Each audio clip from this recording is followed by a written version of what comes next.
ಮುದ್ರಣ ಮಾಧ್ಯಮದ ಮತ್ತು ದೃಶ್ಯ ಮಾಧ್ಯಮದ ಎಲ್ಲ ಸ್ನೇಹಿತರಿಗೆ ಈ ಪತ್ರಿಕಾಗೋಷ್ಠಿಗೆ ಮತ್ತೊಮ್ಮೆ ಆಹ್ವಾನವನ್ನು ನೀಡ್ತಾ, ನಾನು ಕಳೆದ 27 ವರ್ಷಗಳಿಂದ ಜ್ಞಾನಗಂಗಾ ಗೃಹ ನಿರ್ಮಾಣ ಸಹಕಾರ ಸಂಘದ ಅಧ್ಯಕ್ಷನಾಗಿ ಕೆಲಸ ಮಾಡ್ತಾ ಇರ್ತಕ್ಕಂಥವನು. ಮಧ್ಯದಲ್ಲಿ ಮೂಡ ಅಧ್ಯಕ್ಷನಾಗೂ ಕೂಡ ಕೆಲಸ ಮಾಡಿದ್ದವನು.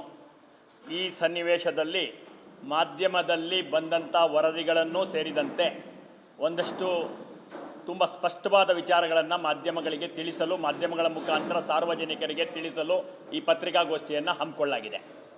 ಬಂಧುಗಳೇ, ಮೊದಲನೇದಾಗಿ ನಾವು ನಮ್ಮ ಜ್ಞಾನಗಂಗಾ ಗೃಹ ನಿರ್ಮಾಣ ಸಹಕಾರ ಸಂಘದಿಂದ ಯಾವುದೇ ಸರ್ಕಾರಿ ಜಾಗದಲ್ಲಿ ಲೇಔಟನ್ನು ಮಾಡಿಲ್ಲ, ಯಾವುದೇ ರೆವಿನ್ಯೂ ಬಡಾವಣೆಯನ್ನು ನಾವು ಮಾಡಿಲ್ಲ, ಯಾವುದೇ PTCL ಲ್ಯಾಂಡಲ್ಲಿ ನಾವು ಲೇಔಟನ್ನು ಅಭಿವೃದ್ಧಿ ಮಾಡಿಲ್ಲ. ಈ ರೀತಿ ಯಾವುದೇ ಕಾನೂನು ಸಮಸ್ಯೆ ಇರತಕ್ಕಂಥದ್ದು ಇರದಲ್ಲಿ ಯಾವುದೂ ಮಾಡಿಲ್ಲದ್ರಿಂದ ಸಕ್ರಮವಾಗಿ ಮಾಡಿರ್ತಕ್ಕಂಥ ಬಡಾವಣೆಗೆ ನಿವೇಶನ ಬಿಡುಗಡೆ ಸಂಬಂಧ ಬಂದಂಥ ವರದಿಗಳು ಸತ್ಯಕ್ಕೆ ದೂರವಾಗಿದೆ ಅನ್ನುವಂಥ ವಿಚಾರವನ್ನು ಮೊದಲಿಗೆ 100ಕ್ಕೆ 100ರಷ್ಟು ಖಚಿತವಾಗಿ ನಿಮ್ಮ ಮುಖಾಂತರ ಹೇಳಲಿಕ್ಕೆ ಈ ಒಂದು ಪತ್ರಿಕಾಗೋಷ್ಠಿಯ ಪ್ರಮುಖವಾದ ಅಂಶವನ್ನು ಪ್ರಾರಂಭ ಮಾಡಿದ್ದೀನಿ. ಬಂಧುಗಳೇ, ನಿಮಗೆ ಎಷ್ಟೇ ಪ್ರಶ್ನೆ ಇರಲಿ, ನಾನು ಅಷ್ಟಕ್ಕೂ ಉತ್ತರ ಕೊಡಲಿಕ್ಕೆ ಇಲ್ಲಿ ಇವತ್ತು ಪತ್ರಿಕಾಗೋಷ್ಠಿಯನ್ನು ಕರೆದಿದ್ದೀನಿ. ಕೂಲಂಕುಷವಾಗಿ ಪ್ರಾರಂಭದಿಂದ ಎಲ್ಲವನ್ನ ಈ ಬಡಾವಣೆಗೆ ಸಂಬಂಧಪಟ್ಟ ಎಲ್ಲ ವಿವರಗಳನ್ನು ನಿಮ್ಮ ಮುಂದೆ ದಾಖಲೆ ಸಮೇತ ನಿಮ್ಗೆ ತೋರಿಸ್ಕೆ ಹೋಗ್ತೀನಿ. ನಿಮಗೆ ಪ್ರತ್ಯೇಕವಾದ ದಾಖಲೆಗಳು ಬೇಕಾದರೆ ಯಾವಾಗ ಬೇಕಾದರೂ ನನ್ನ ಆಫೀಸಿಂದ ಪಡಿಬೋದು, ಏಕೆಂದರೆ ಇದು ದಾಖಲೆಗಳು. ಇದು ಮೊದಲನೇದಾಗಿ ಈ ಒಂದು ಬಡಾವಣೆ ಅಂದರೆ ಕೇರ್ಗಳ್ಳಿ, ನಗರತಳ್ಳಿ, ಬಲ್ಲಳ್ಳಿ ಬಡಾವಣೆಯನ್ನು ನಾವು 4 ಹಂತಗಳ ಸದಸ್ಯತ್ವವನ್ನು ಕೊಟ್ವಿ. ಅದರಲ್ಲಿ ಮೊದಲನೇದು 2005ರಲ್ಲಿ ನಾವು ಸದಸ್ಯತ್ವವನ್ನು ಕೊಡೋಕ್ಕೆ ಶುರು ಮಾಡಿದ್ವಿ. 2005, 2006ನೇ ಇಸ್ವಿಯಲ್ಲಿ 2ನೇ ಹಂತದ ಸದಸ್ಯತ್ವವನ್ನು ಕೊಟ್ವಿ. 16/4/2006ರಿಂದ 2ನೇ ಹಂತದ ಸದಸ್ಯತ್ವ, 7/9/5ರಿಂದ ಮೊದಲನೇ ಹಂತದ ಸದಸ್ಯತ್ವ, 3ನೇ ಹಂತಕ್ಕಾಗಿ 1/6/2008ರಿಂದ ಸದಸ್ಯತ್ವವನ್ನು ಕೊಟ್ವಿ. 4ನೇ ಹಂತಕ್ಕಾಗಿ 4/2/2008ರಿಂದ ನಾವು ಸದಸ್ಯತ್ವವನ್ನು ಒಟ್ಟು 3,500 ಸದಸ್ಯರನ್ನು ಈ 4 ಯೋಜನೆಗಳಿಗೆ ಸದಸ್ಯರಾಗಿರ್ತಕ್ಕಂಥದ್ದನ್ನ ನಿಮ್ಮ ಮೂಲಕ ತಿಳಿಸೋಕ್ಕೆ ಇಚ್ಛೆ ಪಡ್ತೀನಿ. ಬಂಧುಗಳೇ, ಇಲ್ಲಿಯವರೆಗೆ 2,000 ಜನರಿಗೆ ನಿವೇಶನ ಹಂಚಿಕೆಯನ್ನು 70% ನಿವೇಶನಗಳನ್ನು ಹಂಚಿಕೆ ಮಾಡಿದ್ದೀವಿ ಅನ್ನುವಂಥ ವಿಚಾರವನ್ನು ನಿಮ್ಮ ಗಮನಕ್ಕೆ ತರಲಿಕ್ಕೆ ಇಚ್ಛೆ ಪಡ್ತಾ, ಈ ಒಂದು ಬಡಾವಣೆಗೆ ಇದನ್ನು ಕೃಷಿ ಭೂಮಿಯನ್ನು ಭೂಮಾಲೀಕರುಗಳಿಂದ ಮಾರುಕಟ್ಟೆ ದರದಲ್ಲಿ ಸದಸ್ಯರು ಇಟ್ಟಂಥ ನಿವೇಶನ ಮುಂಗಡ ಹಣದಿಂದ ಖರೀದಿ ಮಾಡಲಾಗಿದೆ ಅನ್ನುವಂಥ ಅಂಶವನ್ನು ನಿಮ್ಮೆಲ್ಲರಿಗೂ ಮತ್ತೊಮ್ಮೆ ಮಗದೊಮ್ಮೆ ಸ್ಪಷ್ಟಪಡಿಸೋಕ್ಕೆ ನಾನು ಇಚ್ಛೆ ಪಡ್ತೀನಿ. ಬಂಧುಗಳೇ, ಇದು ಜಮೀನನ್ನು ಖರೀದಿ ಆದ ನಂತರ ಅದು ಒಟ್ಟುಗೂಡಿಸುವಂಥ ಪ್ರಯತ್ನದಲ್ಲಿ ಖರೀದಿ ಸಾಗ್ತಾ ಇದ್ದಂಥ ಸನ್ನಿವೇಶದಲ್ಲಿ ರೋಡ್ಗೆ ಅಬೆಟ್ಟಾಗಿರ್ತಕ್ಕಂಥ ಲ್ಯಾಂಡ್ಗಳನ್ನ ಮೊದಲು ಭೂಪಯೋಗ ಬದಲಾವಣೆಯನ್ನು ಕೃಷಿಯಿಂದ ವಸತಿಗೆ ಅದನ್ನು ಭೂಪಯೋಗ ಬದಲಾವಣೆಯನ್ನು ಮಾಡಲಾಗಿದೆ. ಭೂಪಯೋಗ ಬದಲಾವಣೆ ಸರ್ಕಾರದಿಂದ ಆದ ನಂತರ, ಭೂಪಯೋಗ ಬದಲಾವಣೆ ಆಗೋದು ಸರ್ಕಾರದಿಂದ ಆದ ನಂತರ ಅದರದ್ದು ಅನ್ಯಕ್ರಾಂತವನ್ನು ಮಾನ್ಯ ಜಿಲ್ಲಾಧಿಕಾರಿಗಳಿಂದ ಅಷ್ಟೂ ಜಮೀನುಗಳಿಗೆ ಮಾಡಲಾಗಿದೆ. ಅದಾದ ನಂತರ 2013ರಲ್ಲಿ ಇದರ ನಕ್ಷೆ ಅನುಮೋದನೆ 4 ಸಬ್ಜೆಕ್ಟ್ಗಳು ಪ್ರಾಧಿಕಾರದ ಸಭೆಯಲ್ಲಿ, ಮಾರ್ಚ್ನಲ್ಲಿ ನಡೆದಂಥ ಪ್ರಾಧಿಕಾರದ ಸಭೆಯಲ್ಲಿ ಇದು ಅಂಗೀಕಾರ ಆಗಿರುತ್ತೆ ಅನ್ನುವಂಥ ವಿಚಾರವನ್ನು ನಿಮ್ಮ ಗಮನಕ್ಕೆ ತರಲಿಕ್ಕೆ ಇಚ್ಛೆ ಪಡ್ತೀನಿ. ಬಂಧುಗಳೇ, ಇದು 5 ನಕ್ಷೆಗಳಲ್ಲಿ ಇದರ ಅನುಮೋದನೆ ಆಗಿರುತ್ತೆ. ಒಂದು 51 ಎಕರೆ 39 ಗುಂಟೆ, ಒಂದು 53 ಎಕರೆ 12 ಗುಂಟೆ, ಒಂದು 66 ಎಕರೆ 19 ಗುಂಟೆ, ಇನ್ನೊಂದು 36 ಎಕರೆ 6.25 ಗುಂಟೆ, ಇನ್ನೊಂದು 22 ಎಕರೆ 3 ಗುಂಟೆ, ಒಟ್ಟು 230 ಎಕರೆಗಳು ಒಟ್ಟಾರೆ ಪ್ರದೇಶಕ್ಕೆ ನಕ್ಷೆ ಅನುಮೋದನೆಗೊಂಡಿರುತ್ತೆ. ಜ್ಞಾನಗಂಗಾ ಗೃಹ ನಿರ್ಮಾಣ ಸಹಕಾರ ಸಂಘಕ್ಕೆ 252 ಎಕರೆಗಳನ್ನ ನಾವು ಕ್ರಯ ಮಾಡಿರ್ತೀವಿ. ಅದರಲ್ಲಿ ಹೊಂದ್ಕೊಂಡಿಲ್ಲದಂಥ ಒಂದು 22 ಎಕರೆಯನ್ನು ಹೊರತುಪಡಿಸಿ ಇನ್ನು 230 ಎಕರೆಗಳು ಅನ್ಯಕ್ರಾಂತವಾದ ಭೂಪಯೋಗ ಬದಲಾವಣೆಯಾದಂಥ ಈ ಪ್ರದೇಶಕ್ಕೆ ನಕ್ಷೆ ಪ್ರಾಧಿಕಾರದಲ್ಲಿ 2013ರಲ್ಲಿ ಅಂಗೀಕಾರ ಆಗಿದೆ. ಅದು 4 ಸಬ್ಜೆಕ್ಟ್ಗಳಲ್ಲಿ ಅಂಗೀಕಾರ ಆಗಿದೆ ಅನ್ನೋದನ್ನು ಕೂಡ ನಿಮ್ಗೆ ಹೇಳ್ತಾ, ಆ ರೆಸಲ್ಯೂಷನ್ಗಳಲ್ಲಿ ನೀವು ಲಭ್ಯ ಇರುತ್ತೆ ಅನ್ನುವಂಥ ಮಾತನ್ನು ಹೇಳ್ತಾ, ನಾವು ಪ್ರಾಧಿಕಾರದ ಬಡಾವಣೆಯನ್ನು ನಕ್ಷೆ ಅನುಮೋದನೆಗೊಂಡಂತೆ ನಾವು ಪ್ರಾರಂಭ ಮಾಡೋಕ್ಕೆ ಶುರು ಮಾಡಿದ ಮೇಲೆ ಅಲ್ಲಿ ನಮ್ಮ ಮೇಲೆ ನಾವು ಏನು ಬಡಾವಣೆ ರಚನೆ ಮಾಡೋಕ್ಕೆ ಹೊರಟಿದ್ವೋ, ಆಮೇಲೆ ಹಿಡೀರಿ ಕೂತ್ಕೊಳ್ಳಿ, ನಾನು ಹೇಳ್ದೆ ಕೊಡಿ, ನಾವು ರಚನೆ ಮಾಡೋಕ್ಕೆ ಹೊರಟಿದ ಮೇಲೆ outer peripheral ring road ORR ನಮ್ಮ ಮೇಲೆ, ನಮ್ಮ ಬಡಾವಣೆಯ ಮೇಲೆ ಹಾದು ಹೋಗುವಂಥ ಜಸ್ಟ್ ಟೆಂಪರರಿ 2013ರಲ್ಲಾಗಲಿ 2015ರಲ್ಲಾಗಿ ORR ಕನ್ಫರ್ಮ್ ಆಗಿರಲಿಲ್ಲ. ಕನ್ಫರ್ಮ್ ಆದದ್ದು ಹೊಸ CDP 2016ರಲ್ಲಿ ಬಂದಾಗ 2013ರಲ್ಲಿ ಅದು ತಾತ್ಕಾಲಿಕವಾಗಿ ಗುರುತೇನು ಮಾಡಿದ್ರು ಔಟರ್ ಪೆರಿಫೆರಲ್ ರಿಂಗ್ ರೋಡು, ಅದು ನಮ್ಮ ಮೇಲೆ 13 ಎಕರೆ 27 ಗುಂಟೆ ಹಾದೋಗಿತ್ತು. ನಾನೊಬ್ಬ ಬೇರೆ ರೀತಿ ಯೋಚನೆ ಮಾಡೋದಾಗಿದ್ದರೆ ಆ 13 ಎಕರೆ 27 ಗುಂಟೆ ಸಂಬಂಧಪಟ್ಟ ಸರ್ವೆ ನಂಬರ್ಗಳನ್ನ ಈ ಪ್ಲ್ಯಾನಿಂದ ಹೊರಗಿಟ್ಟು ಮಿಕ್ಕದ್ದಕ್ಕೆ ಪ್ಲ್ಯಾನ್ ತಗೊಳ್ಳೋಷ್ಟು ನನಗೆ ಕೌಶಲ್ಯನೂ ಇತ್ತು, ಬುದ್ಧಿವಂತಿಕೆನೂ ಇತ್ತು. ಆದರೆ ಒಬ್ಬ ಮೈಸೂರಿಗ ನಾನು, ಮೈಸೂರಿನ ಅಭಿವೃದ್ಧಿಯಲ್ಲಿ ನನ್ನ ಪಾತ್ರ ಇರಬೇಕು ಅಂತ ಸದಾಕಾಲ ನಂಬಿಕೆ ಇಟ್ಟವನು, ಸದಾಕಾಲ ಆ ಬೆಳವಣಿಗೆಗೆ ಪೂರಕವಾಗಿ ನಾನಿರಬೇಕು ಅನ್ನೋಂಥ ಚಿಂತೆ ಇಟ್ಟು ಆ 13 ಎಕರೆ 27 ಗುಂಟೆನ ಈ ಪ್ರಾಧಿಕಾರದ ORRಗೆ ಸೇರುವಂಥ ಜಾಗವನ್ನು ಸೇರಿ ನಕ್ಷೆಯನ್ನು ಅನುಮೋದಿಸ್ಕೊಂಡ್ವಿ. ಆ ಸನ್ನಿವೇಶದಲ್ಲಿ ಕಾನೂನಿದ್ದದ್ದು ಏನಂದರೆ 2013ರಲ್ಲಿ 55% ಗರಿಷ್ಠ 55% ವಸತಿಗೆ ಪ್ರಾವಿಷನ್ ಮಾಡಬೇಕು, ತದನಂತರ 15% ಪಾರ್ಕ್ ಮಾಡಬೇಕು, ಉಳಿಕೆ ಜಾಗ ಬಂದರೆ CA ಕೊಡಬೇಕು ಅಂತಿತ್ತು. ಆದರೆ ಪ್ರಾಧಿಕಾರ 12ನೇ ಇಸ್ವಿಲಿ ತಾನೇ ಒಂದು ಸಭೆ ಮಾಡಿಕೊಂಡು ಗೌರ್ಮೆಂಟ್ ಆರ್ಡರ್ಗಿಂತ ಹೊರತಾಗಿ 5% ಎಕ್ಸೆಸ್ CAನ ಇಡಬೇಕು ಅನ್ನುವಂಥ ನಿಲುವನ್ನು ತಗೊಂಡಿದ್ರು. ನಾನು 13ರಲ್ಲಿ ಈ ಪ್ಲ್ಯಾನನ್ನು ನಾವು ಕೂರಿಸಿ 14ನೇ ಇಸ್ವಿಲಿ ಚೆಕ್ ಮಾಡಿದಾಗ ನಮಗೆ 45% ಈಲ್ಡಿಂಗ್ ಬರೋ ಶುರು ಆಗಿತ್ತು. ನಮ್ಮ ಸದಸ್ಯರಿಗೆ ನಾವು 50-52% ಬರುತ್ತೆ ಅಂತ ಹಣವನ್ನು ಕಟ್ಸ್ಕೊಂಡಿರ್ತೀವಿ. ಅಷ್ಟು ಸಂಖ್ಯೆ ಸದಸ್ಯರಿಗೆ ನಿವೇಶನ ಕೊಡಬೇಕಾದ ಜವಾಬ್ದಾರಿ ಜ್ಞಾನಗಂಗಾ ಗೃಹ ನಿರ್ಮಾಣ ಸಹಕಾರ ಸಂಘದ ಮೇಲಿತ್ತು. ಆವಾಗ ನಾವು 2015ರಲ್ಲಿ ಪ್ರಾಧಿಕಾರವನ್ನು ಅಪ್ರೋಚ್ ಮಾಡಿದ್ವಿ. ನಾವು ಮತ್ತೆ ಇದನ್ನಿಟ್ಟು ನೀವು ಕಾನೂನಿಗಿಂತ ಆಚೆಗೆ, ಸರ್ಕಾರ ಮಾಡಿರುವ ಕಾನೂನಿಗಿಂತ ಆಚೆಗೆ 5% CAನ ಎಕ್ಸೆಸ್ ಏನು ಇಟ್ಕೋತಾ ಇದ್ದೀರೋ, ಇದು ಬಹು ಉಪಯೋಗಿ ಸಾರ್ವಜನಿಕ ಉಪಯೋಗಿ ರಸ್ತೆ ಆಗಿರೋದ್ರಿಂದ ಆ ರಸ್ತೆಗೆ ನಮಗೆ ಪರಿಹಾರ ಕೊಡಿ, ಇಲ್ಲ ಅಷ್ಟೇ ಈಕ್ವಲೆಂಟ್ ಲ್ಯಾಂಡ್ ಕೊಡಿ, ಇಲ್ಲ ಅಷ್ಟೇ ಈಕ್ವಲೆಂಟ್ ಎಷ್ಟು ಬರುತ್ತೋ ಅಷ್ಟು ನಿವೇಶನ ಕೊಡಿ, ಇಲ್ಲ ಇವತ್ತಿನ ಕಾನೂನು ಪ್ರಕಾರ CAಗೆ ಎಕ್ಸಂಪ್ಷನ್ ಮಾಡಿ, ಇದು ನೀವು ಇಟ್ಕೊಂಡಿರ್ತಕ್ಕಂಥದ್ದು ಸರ್ಕಾರದ ಕಾನೂನು ಅಲ್ಲ, ಪ್ರಾಧಿಕಾರವೇ ತಗೊಂಡಂಥ 2012ರ ನಿರ್ಣಯದಂತೆ ಆ ಎಕ್ಸಂಪ್ಟ್ ಕೊಡಿ ಅನ್ನುವಂಥ ವಿಚಾರವನ್ನು ನಾವು ಪ್ರಾಧಿಕಾರವನ್ನು ಕೇಳಿದಾಗ 15ರಲ್ಲಿ ಸಭೆ ಆಗುತ್ತೆ. 15ರಲ್ಲಿ ಅವರು 3-4% ಎಕ್ಸಂಪ್ಟ್ ಕೊಡ್ಬೋದು. ಅದನ್ನು ಜ್ಞಾನಗಂಗಾ ಗೃಹ ನಿರ್ಮಾಣ ಸಹಕಾರ ಸಂಘದ ಅಧ್ಯಕ್ಷರೊಂದಿಗೆ ಚರ್ಚೆ ಮಾಡಿ ನಿರ್ಣಯ ಮಾಡಿ ಅಂತೇಳಿ ಅಂದಿನ ಅಧ್ಯಕ್ಷರು ಮತ್ತು ಕಮಿಷನರಿಗೆ ಅಧಿಕಾರ ಕೊಟ್ಟು ಸಭೆಯನ್ನು ಮುಂದೂಡ್ತಾರೆ. 2016ಕ್ಕೆ ಪುನಃ ಈ ಸಬ್ಜೆಕ್ಟ್ ಬರುತ್ತೆ. ನಾನು ಯಾಕೆ ಈ ಮಾತನ್ನು ಎಲ್ಲವನ್ನು ಕೂಲಂಕುಷವಾಗಿ ನಿಮ್ಮ ಮುಂದೆ ಹೇಳಿಕೊಟ್ಟಿದ್ದೀನಿ ಅಂದರೆ 2005ರಲ್ಲಿ ಸದಸ್ಯರಾಗಿದ್ದವರು ಪ್ರಾಧಿಕಾರದ ತಪ್ಪಿನ ಕಾರಣದಿಂದ, ನಿಲುವಿನ ಕಾರಣದಿಂದ 2024 ಇನ್ನೂ 30% ಜನಕ್ಕೆ ನಿವೇಶನ ಕೊಡುವಂಥದ್ದು ನಮ್ಮದು ಬಾಕಿ ಇರುವಂಥ ಸನ್ನಿವೇಶ ನಿರ್ಮಾಣ ಆಗಿದ್ದರೆ, ಅದು ಕಾನೂನಾತ್ಮಕವಾಗಿದ್ದರೆ ಅದು ಏನೆಲ್ಲ ಆಯಿತು ಅನ್ನೋದು ನಿಮ್ಮ ಗಮನಕ್ಕೆ ಬರಬೇಕು, ನಿಮ್ಮ ಮುಖಾಂತರ ಸಾರ್ವಜನಿಕ ಬರಬೇಕು. ನೀವು ಸದುದ್ದೇಶದಿಂದ ಇದನ್ನು ಏನು ಹೇಳಿದಿರೋ ಅದು ನಮ್ಮ ಸದಸ್ಯರಿಗೂ ಮುಟ್ಟಿ ಅವ್ರಿಗೆ ಏನಕ್ಕೆ ವಿಳಂಬ ಆಗ್ತಿದೆ ಅಂತ ಅರ್ಥ ಆದರೆ ಅದಕ್ಕೆ ನನಗೆ ನೀವು ಸಹಾಯ ಮಾಡ್ದಂಗೂ ಆಗುತ್ತೆ ಅನ್ನೋಂಥದ್ದನ್ನು ನನ್ನ ಭಾವನೆ ಆಗಿದೆ ಅನ್ನೋದನ್ನು ಕೂಡ ನಿಮ್ಮ ಮುಂದೆ ಹೇಳ್ತಾ, 2016ರಲ್ಲಿ ಹೊಸ CDP ಅಂಗೀಕಾರ ಆಗಿರುತ್ತೆ.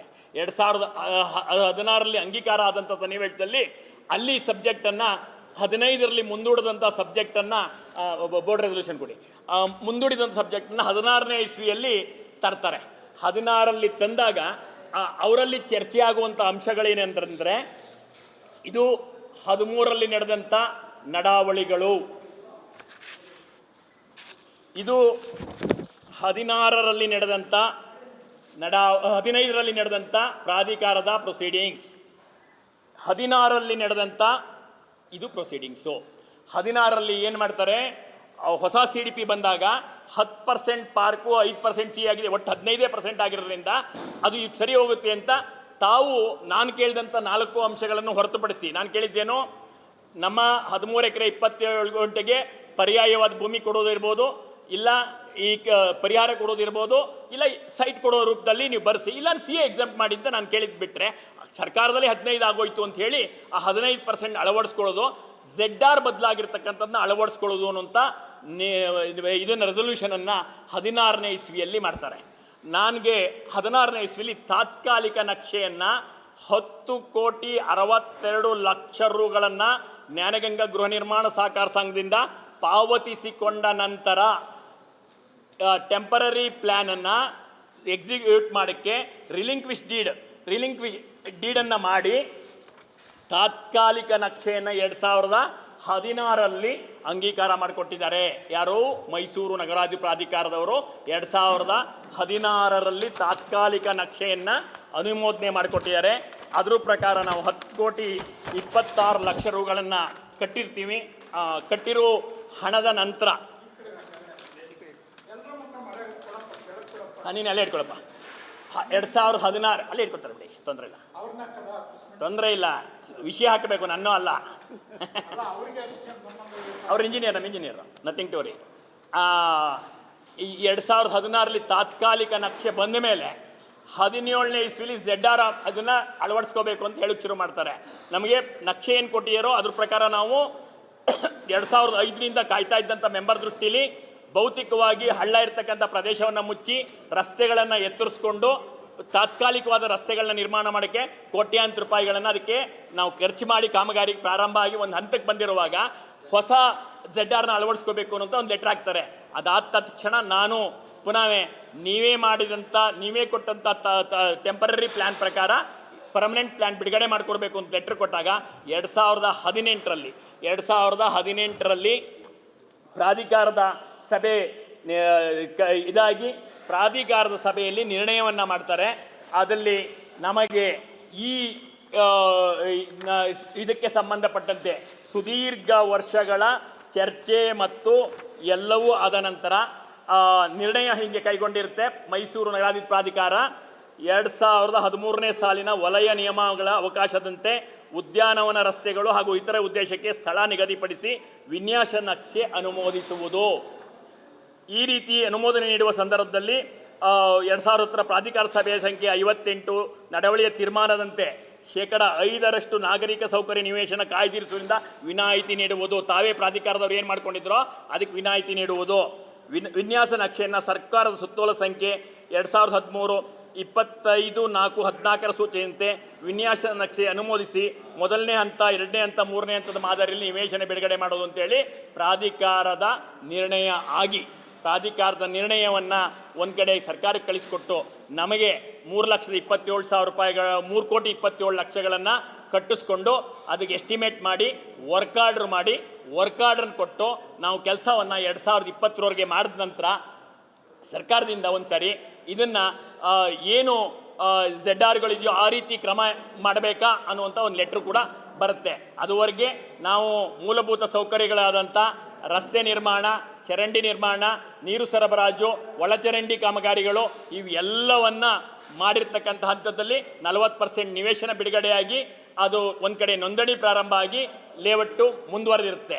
ನಾದ ನಂತರ 2022ರಲ್ಲಿ ಪ್ರಾಧಿಕಾರದ ಸಭೆಗೆ ವಿಚಾರವನ್ನು ಇನ್ನು 30% ಬಿಡುಗಡೆಗೆ ಮಂಡಿಸಿದಾಗ ನಾನು ಜ್ಞಾನಗಂಗಾ ಗೃಹ ನಿರ್ಮಾಣ ಸಹಕಾರ ಸಂಘದ ಅಧ್ಯಕ್ಷನಾಗಿದ್ದೀನಿ ಅಂತ ಕಾರಣಕ್ಕಾಗಿ ಸಭೆಯಿಂದ ನಿರ್ಗಮಿಸಿ ಮಾನ್ಯ ಹಿರಿಯರಾದಂಥ ರಾಮದಾಸ್ರವರ ಅಧ್ಯಕ್ಷತೆ ವಹಿಸಿ ಆ 30% ಬಿಡುಗಡೆಗೆ ನಾವು ಸಬ್ಜೆಕ್ಟನ್ನು ಚರ್ಚೆ ಮಾಡಿದಾಗ ಅದನ್ನು 2018ರಲ್ಲಿ ಪ್ರಾಧಿಕಾರ ತಗೊಂಡ ನಿರ್ಣಯವನ್ನು ಸ್ಥಿರೀಕರಣದ ಜೊತೆಗೆ 30% ನಿವೇಶನಗಳನ್ನ ಪ್ರಾಧಿಕಾರದ ಸಭೆ ಬಿಡುಗಡೆ ತಂದಿರ್ತಕ್ಕಂಥದ್ದಕ್ಕೆ ತಾಂತ್ರಿಕ ವರದಿ ಅದೇ ನೀವು ಯಾರು ಕಮಿಷನರು ಲೆಟರ್ ಮೇಲೆ ಹೇಳ್ತಾ ಇದ್ದೀರೋ ಅದಕ್ಕೆ ಸಂಬಂಧಪಟ್ಟಂಗೆ 2 ವಿಚಾರಗಳನ್ನ ನಿಮ್ಮ ಗಮನಕ್ಕೆ ತರಬೇಕಾಗುತ್ತೆ. ಯಾವ ಕಮಿಷನರು ಇವತ್ತು ರಾದ್ದಾಂತಕ್ಕೆ ಕಾರಣ ಆಗಿದ್ದಾರೋ ಆ ಮೂಲ ಪುರುಷ ಏನು ತಾವು ಸರ್ಕಾರಕ್ಕೆ ಏನು ಲೆಟರ್ ಕಳಿಸಿದ್ರು ಅನ್ನೋದು ಇಲ್ಲಿದೆ. ಎರಡನೇದು ಅವರು ವರದಿ ಮೇಲೆ ತಾಂತ್ರಿಕ ಇಲಾಖೆಯವರು ಬಂದು ಕೊಟ್ಟಂಥ ವರದಿಯೂ ಕೂಡ ನಿಮ್ಮ ಮುಂದೆ ಪ್ರಸ್ತುತಪಡಿಸಲಿಕ್ಕೆ ನಾನು ಇಚ್ಛೆ ಪಡ್ತೀನಿ ಬಂಧುಗಳೇ.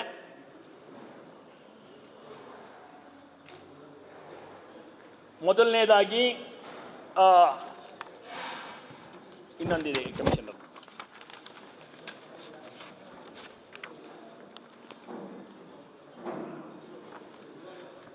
ಇದು ಅಂದಿನ ಕಮಿಷನರ್ ಸರ್ಕಾರಕ್ಕೆ ಬರೆದಿರ್ತಕ್ಕಂಥ ಪತ್ರ. ಇವ್ರು ಏನು ಹೇಳ್ತಾರೆ, ಸರ್ಕಾರದ ಕಾರ್ಯದರ್ಶಿಗಳು ದಿನಾಂಕ 23/4/2021 ನಗರಾಭಿವೃದ್ಧಿ ಇಲಾಖೆ, ಕೊಠಡಿ ಸಂಖ್ಯೆ 434, 4ನೇ ಮಾಡಿ ವಿಕಾಸ್ ಸೌಧ. ಇದಕ್ಕೆ ಭರಿತ ಮೈಸೂರು ತಾಲೂಕು, ಜಯಪುರ ಹೋಬಳಿ, ಬಲ್ಲಳ್ಳಿ, ಕೇರಗಳ್ಳಿ, ನಗರತಳ್ಳಿ ಗ್ರಾಮದ ವ್ಯಾಪ್ತಿಯಲ್ಲಿ ಜ್ಞಾನಗಂಗಾ ಗೃಹ ನಿರ್ಮಾಣ ಸಹಕಾರ ಸಂಘದಿಂದ ಬಡಾವಣೆ ನಕ್ಷೆ ಅನುಮೋದನೆ ಕೋರಿ ಸಲ್ಲಿಸಿದ್ದ ಪ್ರಸ್ತಾವನೆಗೆ 12/3 ಸಭೆಯ ವಿಷಯ ಸಂಖ್ಯೆ 36, 37, 38ರಲ್ಲಿ ಒಟ್ಟು 252 ಎಕರೆ 10 ಗುಂಟೆ ಜಮೀನಿಗೆ ವಸತಿ ವಿನ್ಯಾಸ ನಕ್ಷೆ ಅನುಮೋದನೆ ನೀಡಲು ನಿರ್ಣಯವಾಗಿರುತ್ತದೆ. ಪ್ರಾಧಿಕಾರದ ವಸತಿ ನಕ್ಷೆ ಅನುಮೋದನೆ ನಿರ್ಣಯಿಸುವ ಸಂದರ್ಭದಲ್ಲಿ 1/8/2012ರಂದು ಸರ್ಕಾರವು ಕರಡು ಮಹಾಯೋಜನೆಗೆ ಅನುಮೋದನೆ ನೀಡುತ್ತದೆ. ಟೆಂಪರರಿ ಕರಡು ಅಂದರೆ ಪರ್ಮನೆಂಟ್ ಅಲ್ಲ, ಟೆಂಪರರಿ. ಆದರೆ ಸರ್ಕಾರದ ಅಧಿಸೂಚನೆ ಸಂಖ್ಯೆ UDD 285 ಮೈನಾಪ್ರ 2006 18/12/2006ರಂತೆ ಮಹಾಯೋಜನೆಯಲ್ಲಿ ಪ್ರಸ್ತಾಪಿತ ರಸ್ತೆಗಳನ್ನು ಒಳಗೊಂಡಂತೆ ಬಡಾವಣೆಗೆ ಅವಶ್ಯ ರಸ್ತೆಗಳನ್ನು ಅಳವಡಿಸಿದ ನಂತರ ಗರಿಷ್ಠ 55% ವಸತಿ ಪ್ರದೇಶವನ್ನು ಕಾಯ್ದಿರಿಸಿದ ನಂತರ ಬಡಾವಣೆ ಅನುಮೋದನೆಗಾಗಿ ಸಲ್ಲಿಸಿದ ಒಟ್ಟು ವಿಸ್ತೀರ್ಣದ ಪೈಕಿ ಜಾಗವು ಲಭ್ಯವಿದ್ದಲ್ಲಿ CA ನಿವೇಶನಕ್ಕೆ ಸದರಿ ಜಾಗವನ್ನು ಕಾಯ್ದಿರಿಸಿ ವಿನ್ಯಾಸ ನಕ್ಷೆ ಅನುಮೋದಿಸಲು ಸದರಿ ಅಧಿಸೂಚನೆಯ ಅವಕಾಶ ಇರುತ್ತದೆ. ಆದರೆ ಪ್ರಾಧಿಕಾರನೇ 5% ಇಟ್ಕೊಂಡಿರುತ್ತೆ. ಸದರಿ ನಿಯಮಗಳನ್ನು ಮೈಸೂರು ನಗರ ಪ್ರಾಧಿಕಾರವು 28/7/10ರಂದು ಪ್ರಾಧಿಕಾರದ ವಿಷಯ ಸಂಖ್ಯೆ 58ರ ನಿರ್ಣಯದಂತೆ ಬಡಾವಣೆಯ ಒಟ್ಟು ವಿಸ್ತೀರ್ಣದ ಪೈಕಿ 15% ಪ್ರದೇಶನ ಉದ್ಯಾನವನಕ್ಕಾಗಿ 5% ನಾಗರಿಕ ಸೌಕರ್ಯ ಕಾಯ್ದಿರಿಸಲು ಪ್ರಾಧಿಕಾರದ ಬಡಾವಣೆ ನಕ್ಷೆಗಳಿಗೆ ಅನುಮೋದನೆ ನೀಡುವಾಗ ಕಡ್ಡಾಯಗೊಳಿಸಿಕೊಂಡು ಮಾಡಿಕೊಂಡು ಜೊತೆಗೆ ಪ್ರೈವೇಟ್ ಅವ್ರಿಗೂ ಅದನ್ನು ಮಾಡಿರ್ತಾರೆ. ಅದರಂತೆ ಜ್ಞಾನಗಂಗಾ ಗೃಹ ನಿರ್ಮಾಣ ಸಹಕಾರ ಸಂಘದ 252 ಎಕರೆ 10 ಗುಂಟೆ ವಸತಿ ವಿನ್ಯಾಸ ನಕ್ಷೆ ಅನುಮೋದನೆ ನೀಡುವ ಸಂದರ್ಭದಲ್ಲಿ ಬಡಾವಣೆ ವಿಸ್ತೀರ್ಣದ ಒಟ್ಟು ಪ್ರದೇಶವನ್ನು, ಉದ್ಯಾನವನ ವಿಸ್ತೀರ್ಣದ ಒಟ್ಟು 5% CA ನಿವೇಶನವನ್ನು ಹಾಗೂ ಮೈಸೂರು ಕರಡು ಮಹಾಯೋಜನೆ 2012ರನ್ವಯ ಸದರಿ ಬಡಾವಣೆಯನ್ನು 45 ಮೀಟರ್ ಅಗಲದ ಪ್ರಸ್ತಾಪಿತ ಪರದಿ ರಸ್ತೆಯನ್ನು ಅಳವಡಿಸಿ ಸದರಿ ಸಂಘದ ವಿನ್ಯಾಸ ನಕ್ಷೆಗೆ ಮಂಜೂರಾತಿ ಆದೇಶ ನೀಡುವ ಸಂದರ್ಭದಲ್ಲಿ ಸದರಿ ಸಂಘದವರು 22/4/2015 ಪ್ರಾಧಿಕಾರಕ್ಕೆ ಮನವಿ ಸಲ್ಲಿಸಿ ಬಡಾವಣೆ ನಕ್ಷೆ ಮಂಜೂರಾತಿ ಆದೇಶ ನೀಡುವ ಸಂದರ್ಭದಲ್ಲಿ ಈ ಕೆಳಕಂಡ ವಿನಾಯಿತಿಗಳನ್ನು ಕೋರಿ ಮನವಿ ಸಲ್ಲಿಸಿರುವುದು ಸರಿಯಷ್ಟೇ. ಸರ್ಕಾರದ ಅಧಿಸೂಚನೆ ಸಂಖ್ಯೆ UDD 285 ಮೈನಾಪ್ರ 2006 18/12/2006 ರನ್ವಯ ವಸತಿ ಬಡಾವಣೆ ನಕ್ಷೆ ಅನುಮೋದನೆ ಸಂದರ್ಭದಲ್ಲಿ ಒಟ್ಟು ವಿಸ್ತೀರ್ಣದ 5% CA ನಿವೇಶನ ಕಡ್ಡಾಯವಾಗಿ ಕಾಯ್ದಿರಿಸುವ ಅವಕಾಶವಿಲ್ಲದಿದ್ದಾಗ್ಯೂ ಪ್ರಾಧಿಕಾರದ ಸಭೆಯು 5% ಪ್ರದೇಶವನ್ನು CA ನಿವೇಶನ ಕಾಯ್ದಿರಿಸುವಂತೆ ನಿರ್ಣಯಿಸಿರುವ ನಿರ್ಣಯದಿಂದ ವಿನಾಯಿತಿ ನೀಡುವಂತೆ ಕೋರಿಕೆ ಉಲ್ಲೇಖಿಸುತ್ತಾರೆ. ಹಾಗೆ 1/8/2001 ಕರ್ನಾಟಕ ಸರ್ಕಾರವು ಕರಡು ಮಹಾಯೋಜನೆಗೆ ಅನುಮೋದನೆ ನೀಡಿರುವುದರಿಂದ ಕರಡು ಮಹಾಯೋಜನೆಯಲ್ಲಿ ಪ್ರಸ್ತಾಪಿಸಿರುವ ಪರಿಧಿ ರಸ್ತೆಗೆ ಸದರಿ ಬಡಾವಣೆ ಕಾಯ್ದಿರಿಸಬೇಕಾದ ಒಟ್ಟು 13 ಎಕರೆ 27 ಗುಂಟೆ ಪ್ರದೇಶವನ್ನು CA ಸಾರ್ವಜನಿಕ ಉದ್ದೇಶ ನಿವೇಶನವೆಂದು ಪರಿಗಣಿಸುವಂತೆಯೋ ಅಥವಾ ಸದರಿ ಪರಿಧಿ ರಸ್ತೆಯನ್ನು ಕರಡು ಮಹಾಯೋಜನೆ 2012ರಂತೆ ಕಾಯ್ದಿರಿಸುವುದಾದಲ್ಲಿ ಪ್ರಾಧಿಕಾರವು ಸದರಿ ರಸ್ತೆಗೆ ಕಾಯ್ದಿರಿಸುವಾಗ 13 ಎಕರೆ 27 ಗುಂಟೆ ಪ್ರದೇಶಕ್ಕೆ ಬದಲಿಯಾಗಿ ಭೂಮಿ ಅಥವಾ ಪ್ರಾಧಿಕಾರದ ಬಡಾವಣೆಗಳಲ್ಲಿ ಅಭಿವೃದ್ಧಿಪಡಿಸಿದ ನಿವೇಶನ ನೀಡುವಂತೆ ಅಥವಾ ಭೂಸ್ವಾಧೀನ ಕಾಯ್ದೆಯನ್ವಯ ಪರಿಹಾರ ನೀಡಿರುವಂತೆ ವಿನಂತಿಸಿರುತ್ತಾರೆ. ಜ್ಞಾನಗಂಗಾ ಗೃಹ ನಿರ್ಮಾಣ ಸಹಕಾರ ಕೋರಿಕೆಯಂತೆ 20/6/2015 ಪ್ರಾಧಿಕಾರದ ಸಭೆಯ ವಿಷಯ ಸಂಖ್ಯೆ 38ರಲ್ಲಿ ಪ್ರಾಧಿಕಾರದ ಸಭೆಗೆ ಮಂಡಿಸಲಾಗಿದ್ದು ಈ ಕೆಳಕಂಡ ನಿರ್ಣಯಿಸಿರುತ್ತೆ. ಸಂಘದ ಕೋರಿಕೆಯು ನ್ಯಾಯಸಮ್ಮತ ಮತ್ತು ಸಮಂಜಸವಾಗಿರುತ್ತದೆಂದು ಬಹುತೇಕ ಸದಸ್ಯರು ಅಭಿಪ್ರಾಯಪಟ್ಟು ಸಂಘದ ಕೋರಿಕೆಯಂತೆ CA ನಿವೇಶನ ಕಾಯ್ದಿರಿಸುವಿಕೆ ವಿನಾಯಿತಿ ನೀಡಬೇಕೆಂದು ತೀರ್ಮಾನ ಕೈಗೊಳ್ಳುವ ಮುನ್ನ ಪ್ರಾಧಿಕಾರದ ಆಯುಕ್ತರು ಹಾಗೂ ಅಧ್ಯಕ್ಷರು ಸಂಘದ ಅಧ್ಯಕ್ಷರೊಂದಿಗೆ ಸಮಾಲೋಚಿಸುವಂತೆ ಸೂಚಿಸಿ ವಿಷಯವನ್ನು ಮುಂದೂಡಲಾಗಿರುತ್ತದೆ. ಪ್ರಾಧಿಕಾರ ಸಭೆಯಲ್ಲಿ ನಿರ್ಣಯ ಆಗಿದ್ದ ಕಮಿಷನರು ಸರ್ಕಾರಕ್ಕೆ ಬರೆದಿರ್ತಕ್ಕಂಥ ಲೆಟರು ಆಗ ಇದ್ದಂಥ ನಟೇಶ್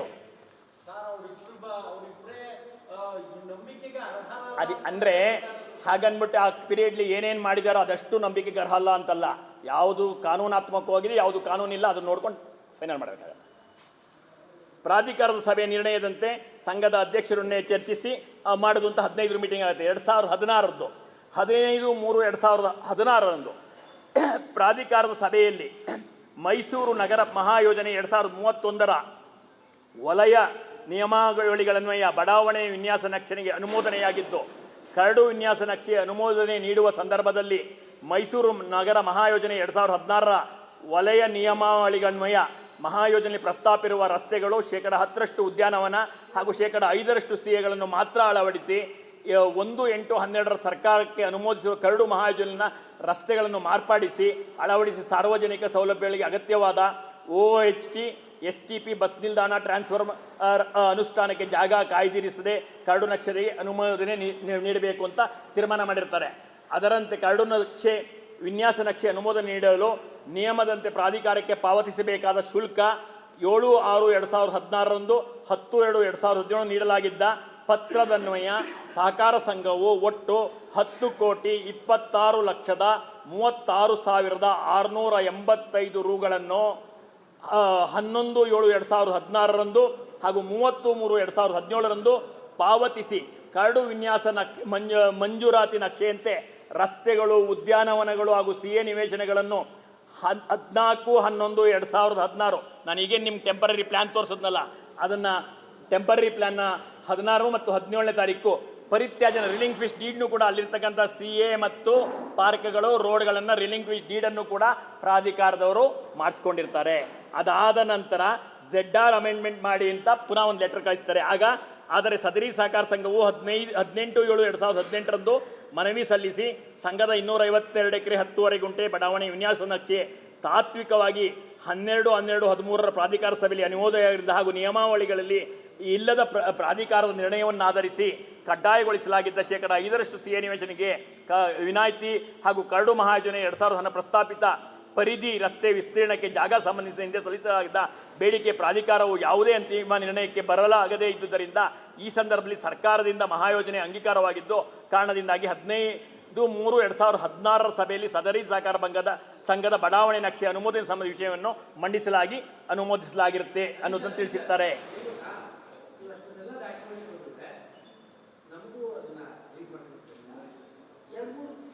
ಇಲ್ಲ, ನಾನು ನಿಮ್ಗೆ ಏನು ಹೇಳ್ತೀನಿ ಅಂತಂದರೆ, ಫಸ್ಟ್ ಆಫ್ ಆಲ್ ಇದು ನನ್ನ ಸಂಘದ ಸದಸ್ಯರಿಗೆ ಸಂಬಂಧಪಟ್ಟಂಥ ಒಟ್ಟಾರೆ ಬಡಾವಣೆ. ನನ್ನ ಸಂಘದ ಸದಸ್ಯರಿಗೂ ಹೋಗ್ತಾ ಇದೆ, ಅವ್ರಿಗೂ ಕ್ಲಿಯರ್ ಇರಬೇಕು. ಯಾಕೆ ಅಂತಂದರೆ ನಾಳೆಗೆ ಇಷ್ಟು ಪ್ರಾಜೆಕ್ಟ್ ಆಗಿರ್ತಕ್ಕಂಥ ಆ ಸದಸ್ಯರ ಹಣದಿಂದ, ಸಾರ್ವಜನಿಕರ ದಂಧ.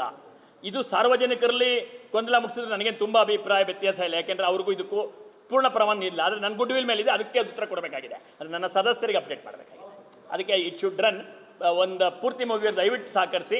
ಆಮೇಲೆ ನಂತರ ನಿಮ್ಮ 100 ಪ್ರಶ್ನೆಗಳಿಗೆ ಉತ್ತರ ಹೇಳಿಕ್ಕೆ ನಾನು ಮಹಾಯೋಜನೆಯಲ್ಲಿ ರಸ್ತೆಗಳನ್ನು ಅಳವಡಿಸಿ ಬಡಾವಣೆ ರಚಿಸಿ ರಸ್ತೆಗಳನ್ನು ಪರಿತ್ಯಾಜನ ಪತ್ರದ ಮೂಲಕ ಪ್ರಾಧಿಕಾರಕ್ಕೆ ಈಗಾಗಲೇ ಹಸ್ತಾಂತರಿಸುವುದರಿಂದ, ನಮ್ಗೆ ಈಗಾಗಲೇ ರಿಲಿಂಕ್ವಿಶ್ ಮಾಡಿಬಿಟ್ಟಿರೋದ್ರಿಂದ ಸದರಿ ವಿಷಯದಲ್ಲಿ ಪ್ರಸ್ತುತ ಚಾಲ್ತಿಯಿರುವ ನಿಯಮಗಳಿಗೆ ವಿನಾಯಿತಿ ನೀಡಿ ವಿನ್ಯಾಸ ನಕ್ಷೆ ಅನುಮೋದನೆ ನೀಡುತ್ತೆ ಸದರಿ ಸಂಘ ತಮ್ಮ ಮನೆಯಲ್ಲಿ ವಿನಂತಿಸಿದ್ದನ್ನು ಕೂಡ ಕೊನೆಗೆ ಚರ್ಚೆ ಮಾಡಿ ಈ 3 ನಾನು ಮೊದಲೇ ಓದಿದೆ, ಆದರೂ ಇವ್ರು ಬರೆದಿರೋದ್ರಿಂದ ಇನ್ನೊಂದ್ಸತಿ ಓದ್ತೀನಿ. 2013ನೇ ಸಾಲಿನ ವಲಯ ನಿಯಮಾವಳಿಗಳ ಅವಕಾಶದಂತೆ ಉದ್ಯಾನವನಗಳು, ರಸ್ತೆಗಳು ಮತ್ತು ಇತರ ಉದ್ದೇಶಕ್ಕೆ ಸ್ಥಳ ನಿಗದಿಪಡಿಸಿ ವಿನ್ಯಾಸ ನಕ್ಷೆ ಅನುಮೋದಿಸುವುದು.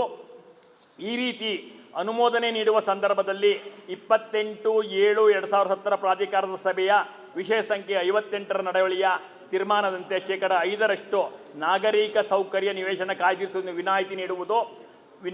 ವಿನ್ಯಾಸ ನಕ್ಷೆಯನ್ನು ಸರ್ಕಾರದ ಸುತ್ತೋಲೆ ಸಂಖ್ಯೆ NAI 8 TTP 2013 ದಿನಾಂಕ 25/4/2014 ಅಧಿಸೂಚನೆಯಂತೆ ವಿನ್ಯಾಸ ನಕ್ಷೆ ಅನುಮೋದಿಸಿ ಮೊದಲನೇ ಹಂತ, 2ನೇ ಹಂತ ಮತ್ತು 3ನೇ ಹಂತ ಮಾದರಿಯಲ್ಲಿ ನಿವೇಶನ ಬಿಡುಗಡೆಗೆ ಕ್ರಮ ಜರುಗಿಸುವುದು ಅಂತ ತೀರ್ಮಾನ ಮಾಡಿರುತ್ತೆ.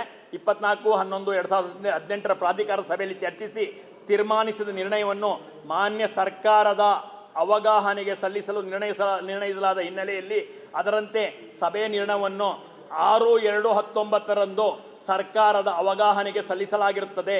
ಸರ್ಕಾರದಿಂದ ಪ್ರಾಧಿಕಾರದ 24/11/18 ವಿಷಯ ಸಂಖ್ಯೆ 80ಕ್ಕೆ ಸಂಬಂಧಿಸಿದಂತೆ ಯಾವುದೇ ಆಕ್ಷೇಪಣೆ ಬಾರದಿದ್ದ ಹಿನ್ನೆಲೆಯಲ್ಲಿ 2013ನೇ ಸಾಲಿನ ವಲಯ ನಿಯಮಾವಳಿಗಳಂತೆ ಉದ್ಯಾನವನಗಳು, ರಸ್ತೆಗಳು ಮತ್ತು ವಸತಿ ಉದ್ದೇಶಕ್ಕೆ ಕಾಯ್ದಿರಿಸಿ 28/7/2010 ಪ್ರಾಧಿಕಾರದ ಸಭೆಯ ವಿಷಯ ಸಂಖ್ಯೆ 58ರಂತೆ ನಿರ್ಣಯದಂತೆ 5% ಪ್ರದೇಶವನ್ನು CA ನಿವೇಶನಕ್ಕೆ ಕಾಯ್ದಿರಿಸುವುದಕ್ಕೆ ವಿನಾಯಿತಿ ನೀಡಿ 25/4/14 ಸುತ್ತೋಲೆಯನ್ವಯ ನಿವೇಶನ ಬಿಡುಗಡೆಗೆ ಕ್ರಮ ಜರುಗಿಸುವಂತೆ ಸಭೆಯಲ್ಲಿ ನಿರ್ಣಯಿಸಿರುವಂತೆ 10/5/19 ಮತ್ತು 30/5/19 ವಸತಿ ಬಡಾವಣೆ ವಿನ್ಯಾಸ ನಕ್ಷೆ ಮಂಜೂರಾತಿ ಆದೇಶ ನೀಡಿದ್ದು, ಸದರಿ ವಿನ್ಯಾಸದಲ್ಲಿನ ಒಟ್ಟು ನಿವೇಶನಗಳ ಸಂಖ್ಯೆ 3139 ಪೈಕಿ ಮೊದಲನೇ ಹಂತದ 40% ಅಂದರೆ 1255 ನಿವೇಶನಗಳನ್ನು ಬಿಡುಗಡೆಗೊಳಿಸಲಾಗಿರುತ್ತದೆ. ಆದರೆ ಸರ್ಕಾರವು 36/20ರಲ್ಲಿ ಪತ್ರ ಬರೆದು ZR ಅಂಶಗಳನ್ನು ಇದರಲ್ಲಿ ಅಳವಡಿಸಿಕೋಬೇಕೆಂಬ ನಿರ್ದೇಶಿಸುವುದರಿಂದ ಈ ಸಂಬಂಧ ಪರಿಶೀಲಿಸಲಾಗಿ 2018 ಸಭೆಯ ನಿರ್ಣಯದಂತೆ ಪ್ರಾಧಿಕಾರದಿಂದ ಈಗಾಗಲೇ ನಿರ್ಣಯಿಸಿರುವ ನಿರ್ಣಯವನ್ನು ಸರ್ಕಾರಕ್ಕೆ 19ನೇ ತರಲಾಗಿದ್ದರೂ ಕೂಡ 1 ವರ್ಷ 4 ತಿಂಗಳ ನಂತರ ಈ ರೀತಿಯಾದಂಥ ZR ಬದಲಾವಣೆಗೆ ಪತ್ರ ಬರೆದಿರುವುದನ್ನು ಗಮನಿಸಿ ವಿನ್ಯಾಸ ನಕ್ಷೆ ಅನುಮೋದನೆ ನೀಡಿ ನಿವೇಶನವನ್ನು ಬಿಡುಗಡೆಗೊಳಿಸಿರುವುದರಿಂದ ಸದರಿ ಬಡಾವಣೆಯಲ್ಲಿ ಕಾಮಗಾರಿಗಳು ಪೂರ್ಣಗೊಂಡಿರುವುದರಿಂದ ಈ ನಿರ್ದೇಶನವನ್ನು ಈ ಸನ್ನಿವೇಶದಲ್ಲಿ ಪಾಲನೆ ಮಾಡಲು ಕಷ್ಟ ಸಾಧ್ಯವಾಗುತ್ತದೆ. ಮುಂದುವರೆದು ಸರ್ಕಾರದ ಅಧಿಸೂಚನೆ ಸಂಖ್ಯೆ UDD 285 ಮೈಸೂರು ಅಭಿವೃದ್ಧಿ ಪ್ರಾಧಿಕಾರ 2006 18/12/2000 ಅನ್ವಯ ಮತ್ತು ಮಹಾಯೋಜನೆ 2031ರಲ್ಲಿ ಪ್ರಸ್ತಾಪಿಸಿರುವ ಪರಿಧಿ ರಸ್ತೆಗಳನ್ನು ಅಳವಡಿಸಿ 13ರಂತೆ ಪ್ರಾಧಿಕಾರ ಬಡಾವಣೆ ಕರಡು ನಕ್ಷೆ ಅನುಮೋದನೆ ನೀಡಿರುವುದರಿಂದ ಹಾಗೂ ಅದರಂತೆ ಸದರಿ ಸಂಘದಿಂದ ಪ್ರಾಧಿಕಾರದ ರಸ್ತೆಗಳನ್ನು ಮಹಾಯೋಜನೆ 2031ರ ಉದ್ಯಾನವನ ಮತ್ತು ಮಹಾಯೋಜನೆ ಪ್ರಸ್ತಾಪಿಸಿರುವ ಪರಿಧಿ ರಸ್ತೆಯ ಪ್ರದೇಶವನ್ನು ಪ್ರಾಧಿಕಾರಕ್ಕೆ ಸಂಘದಿಂದ ಪರಿತ್ಯಾಜನ ಪತ್ರದ ಮುಖಾಂತರ ಹಸ್ತಾಂತರಗೊಳಿಸಲಾಗಿದ್ದು ಮುಂದುವರೆದಿದ್ದು ಈಗಲೇ ಪ್ರಾಧಿಕಾರದಿಂದ ಕಾರ್ಯಾದೇಶ ಪಡೆದು ಸದರಿ ಬಡಾವಣೆಯ ಅಭಿವೃದ್ಧಿ ಕಾರ್ಯಗಳು ಪ್ರಗತಿಯಲ್ಲಿರುವುದರಿಂದ ಈ ಹಂತದಲ್ಲಿ ಅನುಮೋದಿತ ಮಹಾಯೋಜನೆ 2031ರ ವಲಯ ನಿಯಮಾವಳಿಯನ್ವಯ ಸದರಿ ಸಂಘದ ಬಡಾವಣೆ ನಕ್ಷೆಗೆ ಪರಿಷ್ಕೃತ ಅನುಮೋದನೆ ನೀಡುವುದು ಸಾಧ್ಯವಾಗುವುದಿಲ್ಲ ಎಂಬ ಮಾಹಿತಿಯೊಂದಿಗೆ 36/20ರ ಸರ್ಕಾರದ ನಿರ್ದೇಶನವನ್ನು ಮರುಪರಿಶೀಲಿಸಿ ಸದರಿ ಸಂಘದ ಬಡಾವಣೆ ನಕ್ಷೆ ಅನುಮೋದನೆ ಪ್ರಕರಣವನ್ನು ಪರಿಗಣಿಸಬೇಕೆಂದು ಪ್ರಾಧಿಕಾರ ಸಭೆಯ ನಿರ್ಣಯವನ್ನು ಮಾನ್ಯ ಮಾಡುವಂತೆ ಆಯುಕ್ತರು ಸರ್ಕಾರಕ್ಕೆ ಈ ಲೆಟರ್ನ ಬರೆದಿದ್ದಾರೆ. ದಿನಾಂಕ 23/4/2021ರಂದು ಅದೇ ಕಮಿಷನರು ಬರೆದಿರ್ತಕ್ಕಂಥದ್ದು. ಅದಾದ ಮೇಲೆ ಇದಕ್ಕೆ ಸಂಬಂಧಪಟ್ಟಕ್ಕೆ 2016-21ರಲ್ಲಿ 2 ಸಭೆಗಳಲ್ಲಿ ನನ್ನ ಗೈರಿನಲ್ಲಿ ಆಗ ತಾತ್ಕಾಲಿಕವಾಗಿ ರಾಮದಾಸ್ ಅವರ ಅಧ್ಯಕ್ಷತೆಯಲ್ಲಿ 30% ಸೈಟ್ಗಳನ್ನ ಬಿಡುಗಡೆಯಾಗಿರುತ್ತೆ. ತದನಂತರ ಅದೇ ಅಧಿಕಾರಿ ಏನೋ ಒಂದಷ್ಟು ಕಂಪ್ಲೇಂಟ್ಗಳನ್ನ ತಾವು ಟ್ರಾನ್ಸ್ಫರ್ ಆಗಿದ್ದಕ್ಕೆ ಕೊಟ್ಟಿದ್ರು ಅನ್ನುವಂಥ ಕಾರಣಕ್ಕೆ ಈ 848ನ್ನ ಹಿಂಗೆ ಬಿಡುಗಡೆ ಮಾಡ್ಕೊಂಬಿಟ್ಟಿದ್ದಾರೆ ಅಂತೆಲ್ಲ ಬರೆದ್ರು ಅನ್ನುವಂಥ ವಿಚಾರಗಳನ್ನು ಸೇರಿದಂತೆ ಒಂದಷ್ಟು ಚರ್ಚೆಗಳನ್ನ ಆಗ್ತಿರ್ತಕ್ಕಂಥ ಸನ್ನಿವೇಶದಲ್ಲಿ ತಾಂತ್ರಿಕ ಸಮಿತಿಯ ವರದಿಯನ್ನು ನಿಮ್ಮ ಮುಂದೆ ಹೇಳಿಕ್ಕೆ ಇಚ್ಛೆ ಪಡ್ತೀನಿ. ಅದಾದಮೇಲೆ ಬಡಾವಣೆ ಒಂದು ಕಡೆ ಆ 30% ಸೇರಿ ಖಾತೆ ಆಗಿ 848 ಖಾತೆ ಆಗಿರ್ತಕ್ಕಂಥ ಒಂದೇ ದಿನದಲ್ಲಿ ಎನ್ನುವಂಥದ್ದು ವಿಚಾರವನ್ನು ಬಹಳ ಜನ ತುಂಬ ಕಡೆ ಹೇಳ್ತಾ ಇದ್ರು. ನಿಮಗೆ ಅದಕ್ಕೆ ನಾನು ಹೇಳುವುದಾದರೆ ಎಷ್ಟು ದಿವಸದಲ್ಲಿ ಆಯಿತು ಅನ್ನೋದನ್ನ ತಾಂತ್ರಿಕ ವರದಿಯಲ್ಲಿ ಕೊಟ್ಟಿದ್ದಾರೆ. ಅದನ್ನು ಕೂಡ ನಿಮ್ಮ ಗಮನಕ್ಕೆ ನಾನು ತರುವಂಥದ್ದಕ್ಕೆ ಇಚ್ಛೆ ಪಡ್ತೀನಿ. ಮತ್ತು ಪೂರ್ತಿ ವರದಿಯನ್ನು ಅವರು ಕೊಟ್ಟಿದ್ದಾರೆ, ನಾನು ತರುವಂಥದ್ದಕ್ಕೆ ಇಚ್ಛೆ ಪಡ್ತೀನಿ. ಮತ್ತು ಪೂರ್ತಿ ವರದಿಯನ್ನು ಅವರು ಕೊಟ್ಟಿದ್ದಾರೆ. ಆ ವರದಿಯಲ್ಲಿ ನಿಮಗೆ A to Z ಮಾಹಿತಿ, ನಿಯಮ ಹೇಗಿದೆ, ಏನಿದೆ ಎಲ್ಲವನ್ನ ಕೊಟ್ಟಿದ್ದಾರೆ. ನಿಮಗೆ ಇದ್ರದಕ್ಕೆ ನಿವೇಶನ ಬಿಡುಗಡೆ ಸಂಬಂಧ ಅವ್ರು ಕೊಟ್ಟಿರ್ತಕ್ಕಂಥ ವರದಿ ನಾನು ಓದ್ತೀನಿ. 4 ವಿನ್ಯಾಸ ಪ್ರಕರಣಗಳಲ್ಲಿ ನಿವೇಶನ ಬಿಡುಗಡೆಯಾದ ನಂತರ ಖಾತೆ ತೆರೆದಿರುವ ಕುರಿತು ಈ ಕೆಳಕಂಡ ಕೋಷ್ಟಕದಲ್ಲಿ ವಿವರಗಳನ್ನು ನೀಡಿದೆ. ಮೈಸೂರು ತಾಲೂಕು ನಗರತಳ್ಳಿ ಮತ್ತು ಬಲ್ಲಳ್ಳಿ ಗ್ರಾಮದ ವಿವಿಧ ಸರ್ವೆ ನಂಬರ್ಗಳಲ್ಲಿ ಒಟ್ಟು 51 ಎಕರೆ 38 ಗುಂಟೆ 200 ನಿವೇಶನಗಳು. ಖಾತೆ ತೆರೆಯಲು ಅರ್ಜಿ ಸ್ವೀಕೃತಿ 16/1/2022. ಶುಲ್ಕ ಪಾವತಿಗಾಗಿ ಚಲನೆ ನೀಡಿದ ದಿನಾಂಕ 21/22. ಶುಲ್ಕ ಪಾವತಿ ದಿನಾಂಕ 24.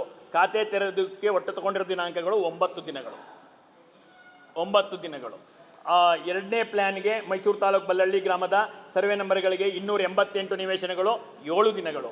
3ನೇ ಪ್ಲ್ಯಾನ್ಗೆ ಸಂಬಂಧಪಟ್ಟಂತೆ 181 ನಿವೇಶನಗಳು 6 ದಿನಗಳು. ಕೊನೆ ಇದಕ್ಕೆ 179 ನಿವೇಶನಗಳು 3 ದಿನಗಳು. ಸತ್ಯಕ್ಕೆ ದೂರವಾದ ವರದಿಯನ್ನು ಜನರಿಗೆ ಅದು ಆ ಸನ್ನಿವೇಶಕ್ಕೆ ಏನೋ ಅಂತ ಅನ್ಕೋತಾರೆ ಅನ್ನೋ ದೃಷ್ಟಿಯಲ್ಲಿ ಪ್ರಸಾರ ಆದರೆ ಅದು ವ್ಯವಸ್ಥೆ ದೃಷ್ಟಿಯಲ್ಲಿ ತಪ್ಪಾಗುತ್ತೆ ಅನ್ನೋದಕ್ಕೆ ತಾಂತ್ರಿಕ ವರದಿ ಕೊಟ್ಟಂಥ ವರದಿಯನ್ನು ನಿಮ್ಮ ಮುಂದೆ ಇಡ್ತಾ ಇದ್ದೀನಿ. ಈ ಪ್ರಾಧಿಕಾರ ಸಭೆ ಒಂದೇ ನಿರ್ಣಯದಲ್ಲಿ ಆಗೋಗಿದೆ. ಅದು ಪ್ರಾಧಿಕಾರ ಸಭೆಯಲ್ಲಿ ಒಂದೇ ನಿರ್ಣಯದಲ್ಲಿ ಆಗಿರೋದು. ಸೊ ಒಂದೇ ನಿರ್ಣಯದಲ್ಲಿ ಆಗೋದಂಥದ್ದನ್ನು ನಮಗೆ ಇದು ಅವರು ಆದೇಶ ಮಾಡಿರೋದು. ಖಾತೆ ಬಂದಿರೋ ದಿನಾಂಕಗಳು ತುಂಬ ಬಂದಿರ್ತವೆ, ಒಂದಿನಕ್ಕೆ ಬರೋಕ್ಕೆ ಸಾಧ್ಯ ಇಲ್ಲ. ಎಲ್ಲರಿಗೂ ಏನಿರ್ತವೆ ಆದೇಶ 4 ಫೈಲ್ ಆದರೆ 4 ಫೈಲಿಗೆ ಸೈನ್ ಹಾಕಿರ್ತಾರೆ. ಅದು ಒಂದೇ ಸಂಸ್ಥೆ ಹೆಸರಿಗಾಗಿರೋದು, 888 ಜನ ಹೆಸರಿಗಾಗಿರೋ ಖಾತೆ ಅಲ್ಲ ಇದು. ನಮ್ಮದೇ ಜಾಗದ ಖಾತೆಯನ್ನು ಪ್ರಾಧಿಕಾರವು ಜ್ಞಾನಗಂಗಾ ಗೃಹ ನಿರ್ಮಾಣ ಸಹಕಾರ ಸಂಘದ ಹೆಸರಿಗೆ ಮಾಡಿರ್ತಕ್ಕಂಥ ಖಾತೆಯೇ ಹೊರತು ಸಾರ್ವಜನಿಕರು ಮೆಂಬರ್ಸ್ ಹೆಸರಿಗೆ ಅಲ್ಲ. ನಿಮ್ಮೆಲ್ಲರಿಗೂ ಮಾಹಿತಿಗೆ ಒಂದು ವಿಚಾರವನ್ನು ಹೇಳ್ತೀನಿ. ಖಾತೆ ಮಾಡೋ ಅಧಿಕಾರ ಪ್ರಾಧಿಕಾರಕ್ಕೆ ಇಲ್ಲ. ಮೈಸೂರು ನಗರ ಪ್ರಾಧಿಕಾರ ಭಾಳ ವರ್ಷಗಳಿಂದ ಇದು ನಿಯಮವನ್ನು ಪಾಲಿಸ್ಕೊಂಡ್ಬಂದಿದೆ, ಅದಕ್ಕೆ ನಡೀತಾ ಇದೆ. ಖಾತೆ ಮಾಡಬೇಕಾದವ್ರ ಅಥಾರಿಟಿ ಯಾರು ಅಂದರೆ ಲೋಕಲ್ ಬಾಡೀಸು, ಅದು ಗ್ರಾಮ ಪಂಚಾಯತಿ ಇರ್ಬೋದು, ತಾಲೂಕು ಅರ್ಬನ್ ಬಾಡಿಗಳು ಯಾವುದಿರ್ಬೋದು, ಕಾರ್ಪೊರೇಷನ್ ಇರ್ಬೋದು, ಅವ್ರು ಮಾಡಬೇಕೇ ಹೊರತು ಪ್ರಾಧಿಕಾರ ಅಲ್ಲ. ಆ ವಿಚಾರವನ್ನು ಯಾರೂ ಸೂಕ್ಷ್ಮವಾಗಿ ಗಮನಿಸದಿದ್ದು ಒಂದು ಭಾಗ ನಡ್ಕೊಂಡು ಹೋಗ್ತಿದೆ, ವ್ಯವಸ್ಥೆ ನಡ್ಕೊಂಡು ಹೋಗ್ತಾ ಇದೆ. ನಾನು ನಿಮಗೆ ಪ್ರಕರಣ ಮತ್ತು ಅಕ್ರಮ ಅಂತ ಹೇಳೋಕೆ ಹೋದರೆ ಕೊನೆಯೇ ಇರಲ್ಲ. ಇದು ಪ್ರಕರಣ, ಅದನ್ನು ಅಕ್ರಮ ಅಂತ ಹೇಳ್ತಾ ಹೋದರೆ ನನ್ನ ಮೆಂಬರ್ಸಿಗೆ ಗೊಂದಲಾಗಬೇಕಿತ್ತು. ನಿಜ ಹೇಳೋದಾದರೆ ಅವರು ನನ್ನ ಆಫೀಸಿಗೆ ನಾನು ಬಂದು ಮುತ್ತಿಗೆ ಹಾಕಬೇಕಿತ್ತು. ಅವರಿಗೆ ಕಾನ್ಫಿಡೆನ್ಸ್ ಇದೆ, ರಾಜೀವ್ನಲ್ಲಿ ನಂಬಿಕೆ ಇದೆ, ಜ್ಞಾನಗಂಗಾ ಗೃಹ ನಿರ್ಮಾಣ ಸಹಕಾರ ಸಂಘದಲ್ಲಿ ನಂಬಿಕೆ ಇದೆ. ಅವರು ಹಿಡಿದ ಕೆಲಸವನ್ನು ಮುಗಿಸ್ಕೊಟ್ಟಿದ್ದಾರೆ. 7,500 ಸದಸ್ಯರಲ್ಲಿ 6,200 ಜನ ಸದಸ್ಯರಿಗೆ ಇಲ್ಲಿವರೆಗೆ ನಿವೇಶನ ಕೊಟ್ಟಿದ್ದಾರೆ ಅನ್ನೋ ನಂಬಿಕೆ ಕಾರಣಕ್ಕಾಗಿ ಅವರು ನನ್ನ ಜೊತೆಗಿದ್ದಾರೆ. ಅದು ನನ್ನ ಬಹುಮುಖ್ಯವಾದಂಥ ಇಂಪಾರ್ಟೆಂಟ್ ವಿಚಾರ. ಅದ್ರ ಜೊತೆಗೂ ಸಾರ್ವಜನಿಕರಿಗೆ ತಪ್ಪು ಸಂದೇಶ ಹೋಗಬಾರ್ದು ಅನ್ನೋಕ್ಕಾಗಿ ಈ ಪತ್ರಿಕಾಗೋಷ್ಠಿಯಲ್ಲಿ ಎಲ್ಲ ವಿವರಗಳನ್ನ ಕೊಡ್ತಾ ಇದ್ದೀನಿ. ಈ ತಾಂತ್ರಿಕ ವರದಿಯವರು ಇನ್ನೆರಡು ವಿಚಾರವನ್ನು ಹೇಳೇ ಬಿಡಬೇಕು ನಿಮಗೆ. ಒಂದು ನಿಮಗೆ ಹೇಳೋದಾದರೆ ರಾಜಕೀಯ ಪ್ರಭಾವ ಅಂತ ನೀವು ಹೇಳಿದ್ರಿ. ಯಾರು ಯಾರು ಇಲ್ಲ ಇಲ್ಲ ಇಲ್ಲ ಇಲ್ಲದ ವಿಚಾರಗಳನ್ನ ಇಲ್ಲದ ನಾನು ನಿಮಗೆ ಪ್ರಭಾವ ಅನ್ನೋದಾದರೆ ನಿಮ್ಗೊಂದು ನೋಡಿ, ನಾನು ನಿಮ್ಗೊಂದು ಮಾತೇನು ಹೇಳ್ತೀನಿ ಅಂದರೆ, ಯಾವುದೇ ಒಂದು ಸಭೆಯಲ್ಲಿ ನಿರ್ಣಯ ತಗೋತೀವಲ್ಲ, ಆ ನಿರ್ಣಯ ಈ ಸಭೆಯಲ್ಲಿ ನಿರ್ಣಯ ತಗೋತೀವಿ, ಮುಂದಿನ ಸಭೆಯಲ್ಲಿ ರೀಡ್ ಆ್ಯಂಡ್ ರೆಕಾರ್ಡ್ ಆಗುತ್ತೆ, ಅದಾದಮೇಲೆ ಅದು ಜಾರಿಗೆ ಬರುತ್ತೆ. ಹೌದು ತಾನೆ? ಅಲ್ಲಿಗೆ ತಾನು ಕ್ರಮಬದ್ಧ. ನೀವೆಲ್ಲ ಮಾಧ್ಯಮದ ಸ್ನೇಹಿತರಿದ್ದೀರಿ. ಇವತ್ತು ಮಾಧ್ಯಮದ ನಿಮ್ಮೆಲ್ಲರಿಗೆ ಸಂಬಂಧಪಟ್ಟಂಥ ಒಂದು ಸಂಘಕ್ಕಾಗಿ ಒಂದು CA ನಿವೇಶನ ಆಗಿದೆ. ಅದು ರ್ಯಾಟಿಫಿಕೇಷನ್ ಆಗಿದೆಯಾ? ಅದು ನಾನು ಸಿದ್ದರಾಮಯ್ಯನವರು ಮತ್ತೊಬ್ಬರು ಮಾಡಿದರೆ ಅದೇ ಹಗರಣ ಅಂತಿದ್ರಿ ನೀವು. ಹೌದಾ? ನಮಗೊಂದು ನ್ಯಾಯ ನಿಮ್ಗೊಂದು ನ್ಯಾಯನಾ? ಅದು ಸಭೆಯಲ್ಲಿ ತೀರ್ಮಾನ ಆಯಿತು, ಇವತ್ತಿಗೂ ರ್ಯಾಟಿಫಿಕೇಷನ್ ಆಗಿಲ್ಲ. ಈಗಿರೋ ಸರ್ಕಾರ ಅದನ್ನು ವಾಪಸ್ ತಗೋಬೋದು, ಕ್ರಮಬದ್ಧವಾಗಿಲ್ಲ, ಆಗಿರೋದು ಏನೇನೋ ತಪ್ಪಿದೆ ಅಂತ ತಗೋಬೋದು. ಆವಾಗ ಇಲ್ಲ ನಾನು ಅದೇ ಪ್ರಕರಣ ಸಂಬಂಧ ಬೇರೆ ಬೇರೆ ಮಾತಾಡ್ತಾ ಇದ್ದೀನಿ ನಾನು. ನನ್ನಲ್ಲ, ನಾನು ಹೇಳ್ತಿರೋ ವಿಚಾರ ನೀವು ಸ್ವೀಕರಿಸಿ. ನೀವು ಆಮೇಲೆ ನಾನು ಹೇಳಿರಿ, ನಾನು ಹೇಳಿದ ಮೇಲೆ ನೀವು ಹೇಳಿ.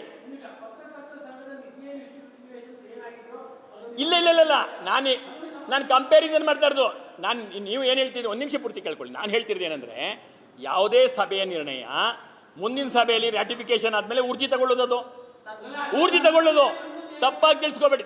ನಾನು ಯಾರಾದರೂ ಒಂದೇ, ನಾನು ದಯವಿಟ್ಟು ಕೇಳಿ. ನಾನು ಹೇಳಿದೇನು ಅಂದರೆ ನೀವು ನಿನ್ನ ಕೇಳಿ. ಬೇರೆಯವರಾಗಿದ್ದರೆ ಈ ಥರ ಪ್ರಭಾವ ಅಂತ ಹೇಳಿವ್ರಿ, ಅದು ನಿಮ್ಮ ವಿವೇಚನೆಗೆ ಬಿಟ್ಟಿದ್ದು ಅಂತ ಹೇಳಿದ್ದೀನಿ ನಾನು. ಅದು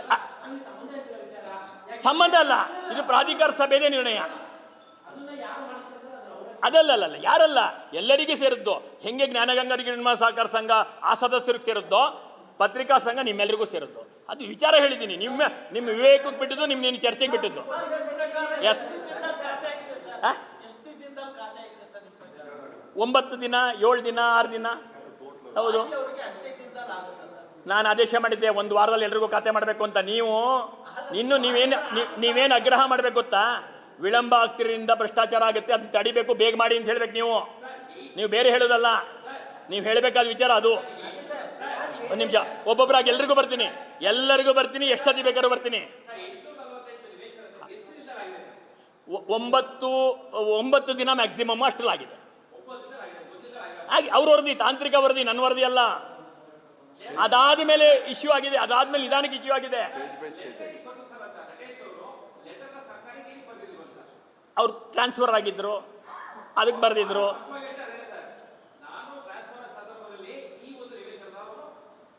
ನಾನು ನಿಮ್ಗೆ ಏನು ಹೇಳ್ತಿರೋದು ಅಂದರೆ, ಇದು ನಟೇಶ್ ಜಾಗ ಅಲ್ಲ, ಸರ್ಕಾರದ ಜಾಗ ಅಲ್ಲ, ರೆವಿನ್ಯೂ ಜಾಗ ಅಲ್ಲ, ಇನ್ಯಾರ್ದೋ ಇಲ್ಲಿ ಕೂತಿರೋರು ಬೇರೆಯವ್ರ ಜಾಗನೂ ಅಲ್ಲ. ಜ್ಞಾನಗಂಗಾ ಗೃಹ ನಿರ್ಮಾಣ ಸಹಕಾರ ಕೊಂಡಿರೋ ಜಾಗ, ಅದ್ರ ಜಾಗದ ಖಾತೆ ಅದಕ್ಕೆ ಮಾಡ್ತಾ ಇದ್ದಾರೆ, ಬೇರೆಯವ್ರದ್ದು ಮಾಡ್ತಾ ಇಲ್ಲ.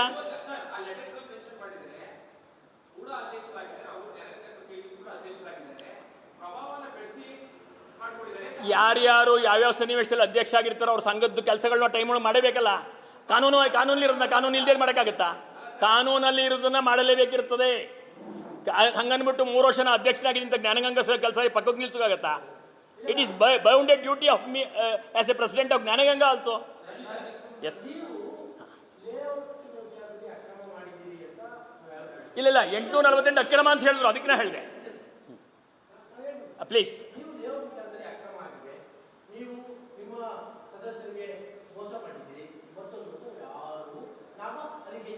ಓಕೆ ಹೇಳಿ.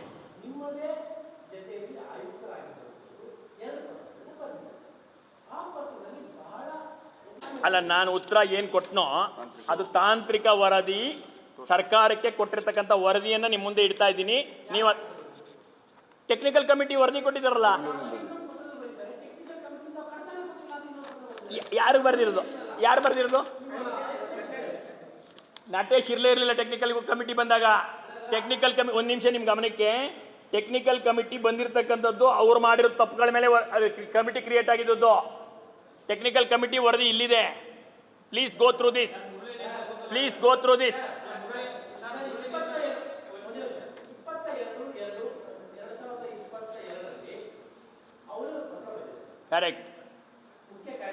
ಕರೆಕ್ಟ್.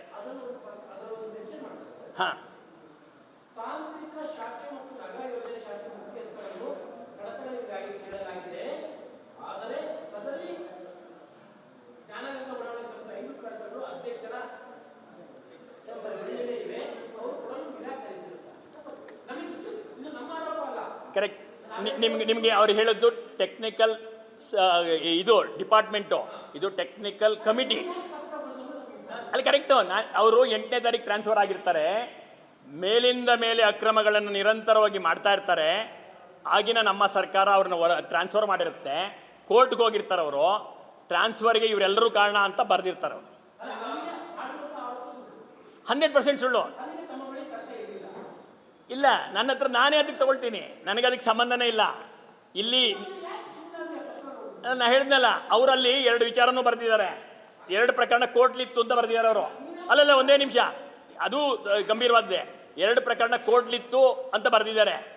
ಅದಕ್ಕೆ ತಾಂತ್ರಿಕ ಸಮಿತಿಲಿ ನಂತರ ಬಂದಂಥ ತಾಂತ್ರಿಕ ಸಮಿತಿ ಎಷ್ಟು ಸ್ಪಷ್ಟವಾಗಿ ಹೇಳುತ್ತೆ ಅಂದರೆ, ಪ್ರಶ್ನಿತ ಕೆಲವು ಸರ್ವೆ ನಂಬರ್ಗಳು ಸಂಬಂಧಿಸಿದಂತೆ ಮಾನ್ಯ ಸಿವಿಲ್ ನ್ಯಾಯದಲ್ಲಿ ಅಸಲು ದಾವಾ ಸಂಖ್ಯೆ 10,041 WP ಅಂದರೆ ರಿಟ್ ಪಿಟಿಷನ್ 19ರಲ್ಲಿ 23/1/20ರಂದು ಮಧ್ಯಂತರ ಆದೇಶವಾಗಿತ್ತು. ಅವ್ರು ಬರೆದಿರೋದೇ ನಿಮ್ಗೆ ಹೇಳ್ತಾ ಇರೋದು ನಾನು. ಒಂದು ನಿಮಿಷ.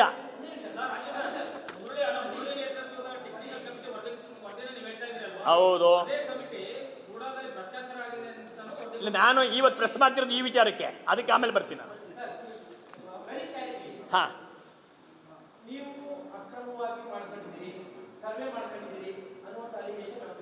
ಸರಿ ಸರಿ.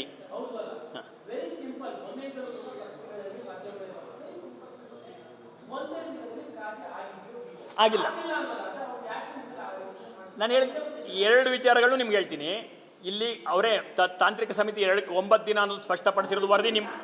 ಇಲ್ಲ, ಅವರು ಡೀಟೇಲ್ ಫೈಲ್ ನೋಡ್ಕೊಟ್ಟಿರೋದು ಇದು. ಚೆ ಒಂದನೇದು ನನ್ನ 100ಕ್ಕೆ 100 ಒಂದು ದಿವಸದಲ್ಲಿ ಆಗಿಲ್ಲ, ಮೊದಲನೇದು. ಎರಡನೇದು ಅವ್ರು ಕೊಟ್ಟಿರ್ತಕ್ಕಂಥ ವರದಿಗಳಿಗೆ ರಿಟ್ ಪಿಟಿಷನ್ ನಂಬರು ಹಾಕಿದ್ರು ಅವರು ಕಂಪ್ಲೇಂಟ್ಲಿ. ನಿಮ್ಗೆ ನೋಡಿ, ಆ ರಿಟ್ ಪಿಟಿಷನ್ ಪೇಪರೇ ಕೊಟ್ಟಿಲ್ಲ ಅಂತ ಬರೆದಿದ್ದಾರೆ ಅವರು. ಸುಮ್ಮನೆ ಏನಂದರೆ ಯಾವುದೋ ಒಂದು ಇದೆಸ್ದಂಗೆ ಹೋಗಿರೋದೇ ಹೊರತು ಅವ್ರಿಗೆ ಸುಮ್ಮನೆ ಒಂದೇ ನಿಮಿಷ ನೀವು ಕೇಳ್ಬಿಟ್ರೆ ನಿಮ್ಗೊಂಚೂರು ಅಪ್ಡೇಟ್ ಆಗುತ್ತೆ ಅನ್ನೋ ಕಾರಣಕ್ಕಾಗಿ ನಾನು ಹೇಳ್ತಾ ಇರೋದು. ರಿಟ್ ಪಿಟಿಷನ್ ದಾವಾ ಸಂಖ್ಯೆ 1041/2019ರಲ್ಲಿ 23/20ರಂದು ಆಗಿದೆ ಅನ್ನೋದು ಒಂದೇದು. ಇನ್ನೊಂದು ದಾವಾ ಸಂಖ್ಯೆ 10,034/38/2019 ಆದೇಶ ಸಂಖ್ಯೆ 25/11/19 ಅನ್ವಯ ತಾತ್ಕಾಲಿಕ ನಿರ್ಬಂಧಕಾಜ್ಞೆ ಆದೇಶ ಇದ್ದಾಗ್ಯೂ ಮಾಹಿತಿಯನ್ನು ಮರೆಮಾಚಿ ಆದೇಶದ ವಿರುದ್ಧವಾಗಿ ಅಧಿಕಾರಿಗಳ ಮೇಲೆ ಒತ್ತಡ ಹೇರಿ ನಿವೇಶನ ಬಿಡುಗಡೆಗೊಂಡಿರೋದಾಗಿ ದೂರಲಾಗಿರುತ್ತದೆ. ಅವರು ಒಂದೇ ನಿಮಿಷ, ಆಯುಕ್ತರು ಒಂದೇ ಲೆಟರ್ ಬರೆದಿದ್ದಾರೆ, 2 ಅಲ್ಲ.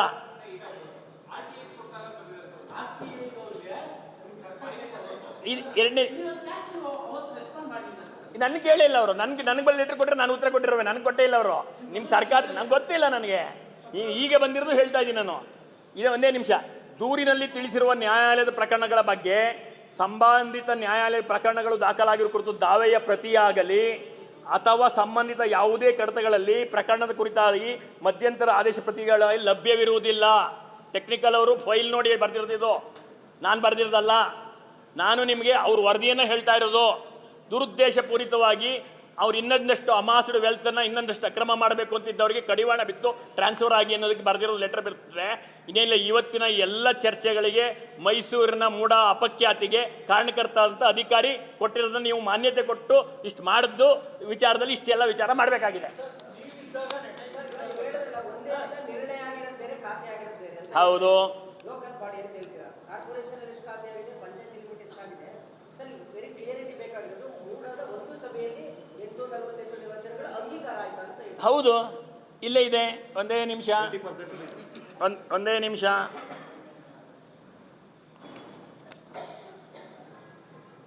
ಯಾರು ಸರ್ ಮೂಡ ಅಧ್ಯಕ್ಷ ಆ ಸಭೆಯಲ್ಲಿ ಅಧ್ಯಕ್ಷರಾಗಿದ್ದರು ಮಾನ್ಯ ರಾಮದಾಸ್ರವರು. ಯಾಕೆ ನಾನು ಆ ಸಬ್ಜೆಕ್ಟ್ ಇದ್ದೇನೋ ಕಾರಣಕ್ಕಾಗಿ ನಂದೇ ಪ್ರಾಧಿಕಾರ ಸಭೆಗೇನೋ ಕಾರಣಕ್ಕಾಗಿ ಬಿಟ್ಟಿದ್ವಿ.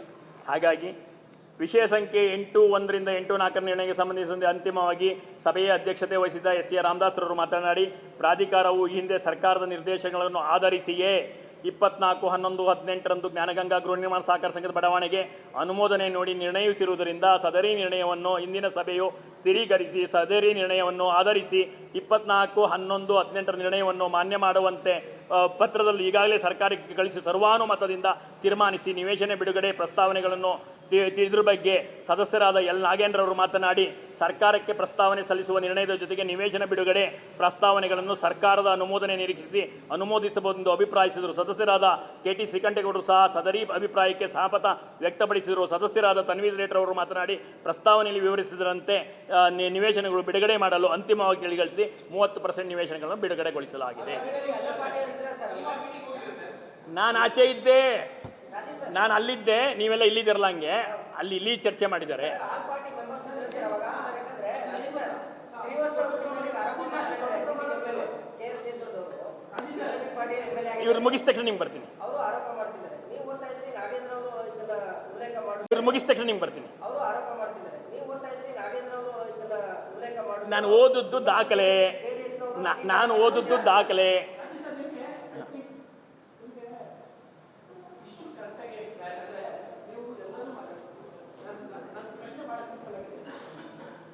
ಅಲ್ಲಿ ಅಕ್ರಮ ಆಗಿದೆ 100ಕ್ಕೆ 100 ಇಲ್ಲ. ಹಾಂ, ನಾವು ಹೇಳ್ತಾ ಇಲ್ಲ, ದಾಖಲೆ ಹೇಳ್ತಾ ಇಲ್ಲ. ಎಸ್, ಆದರೂ ಕೂಡ ಈ ಎರಡು ಪತ್ರ ಬರೆಯೋದಕ್ಕೆ ಮೇಲ್ನಿಂದ ಟ್ರಾನ್ಸ್ಫರ್ ಮಾತ್ರ ಅಲ್ಲ, 100ಕ್ಕೆ 100, 100ಕ್ಕೆ 100.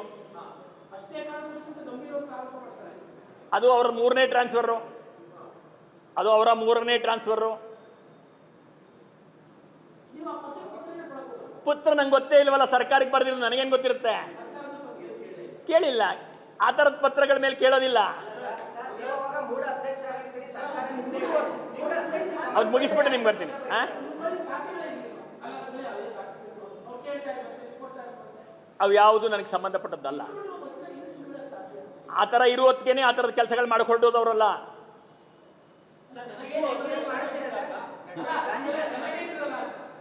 ಚೆನ್ನಾಗಿರಲಿಲ್ಲ, ಖಂಡಿತವಾಗೂ ಚೆನ್ನಾಗಿರಲಿಲ್ಲ. ಅದರಲ್ಲಿ ಯಾವ ಅನುಮಾನ ಇಟ್ಕೋಬೇಡಿ. ಮೊದಲನೇದು ಯಾವುದೋ ಒಂದು ನಿವೇಶನ ರದ್ದುಪಡಿಸಿದಾಗಲಿಂದೇ ಟ್ರಾನ್ಸ್ಫರ್ ಮಾಡಬೇಕು ಈ ಥರದ ಅಧಿಕಾರಿಗಳಿಂದ ಮೈಸೂರಿಗೆ ಒಳ್ಳೆಯದಾಗಲ್ಲ ಅನ್ನುವಂಥ ನಿಲುವು ತುಂಬ ಸ್ಪಷ್ಟವಾಗಿತ್ತು. ದಾರಿ ಮೀರಿ ಕ್ರಮಗಳು ಮಾಡ್ತಿದ್ದಾರೆ ಅನ್ನುವಂಥ ವಿಚಾರಗಳನ್ನ ನಾನು ಮಾನ್ಯ ಸೋಮಶೇಖರ್ ಸೋಮಶೇಖರ್ ಅವರು ಹೋಗಿ ಸರ್ಕಾರದ ಗಮನಕ್ಕೆ ತಂದಿದ್ವಿ. ಅದನ್ನೇ ಮಾನ್ಯ ST ಸೋಮಶೇಖರ್ ಅವರು ಕೂಡ ಮಾಧ್ಯಮ ಮಿತ್ರರಿಗೂ ತಿಳಿಸ್ಕೊಟ್ಟಿದ್ರು.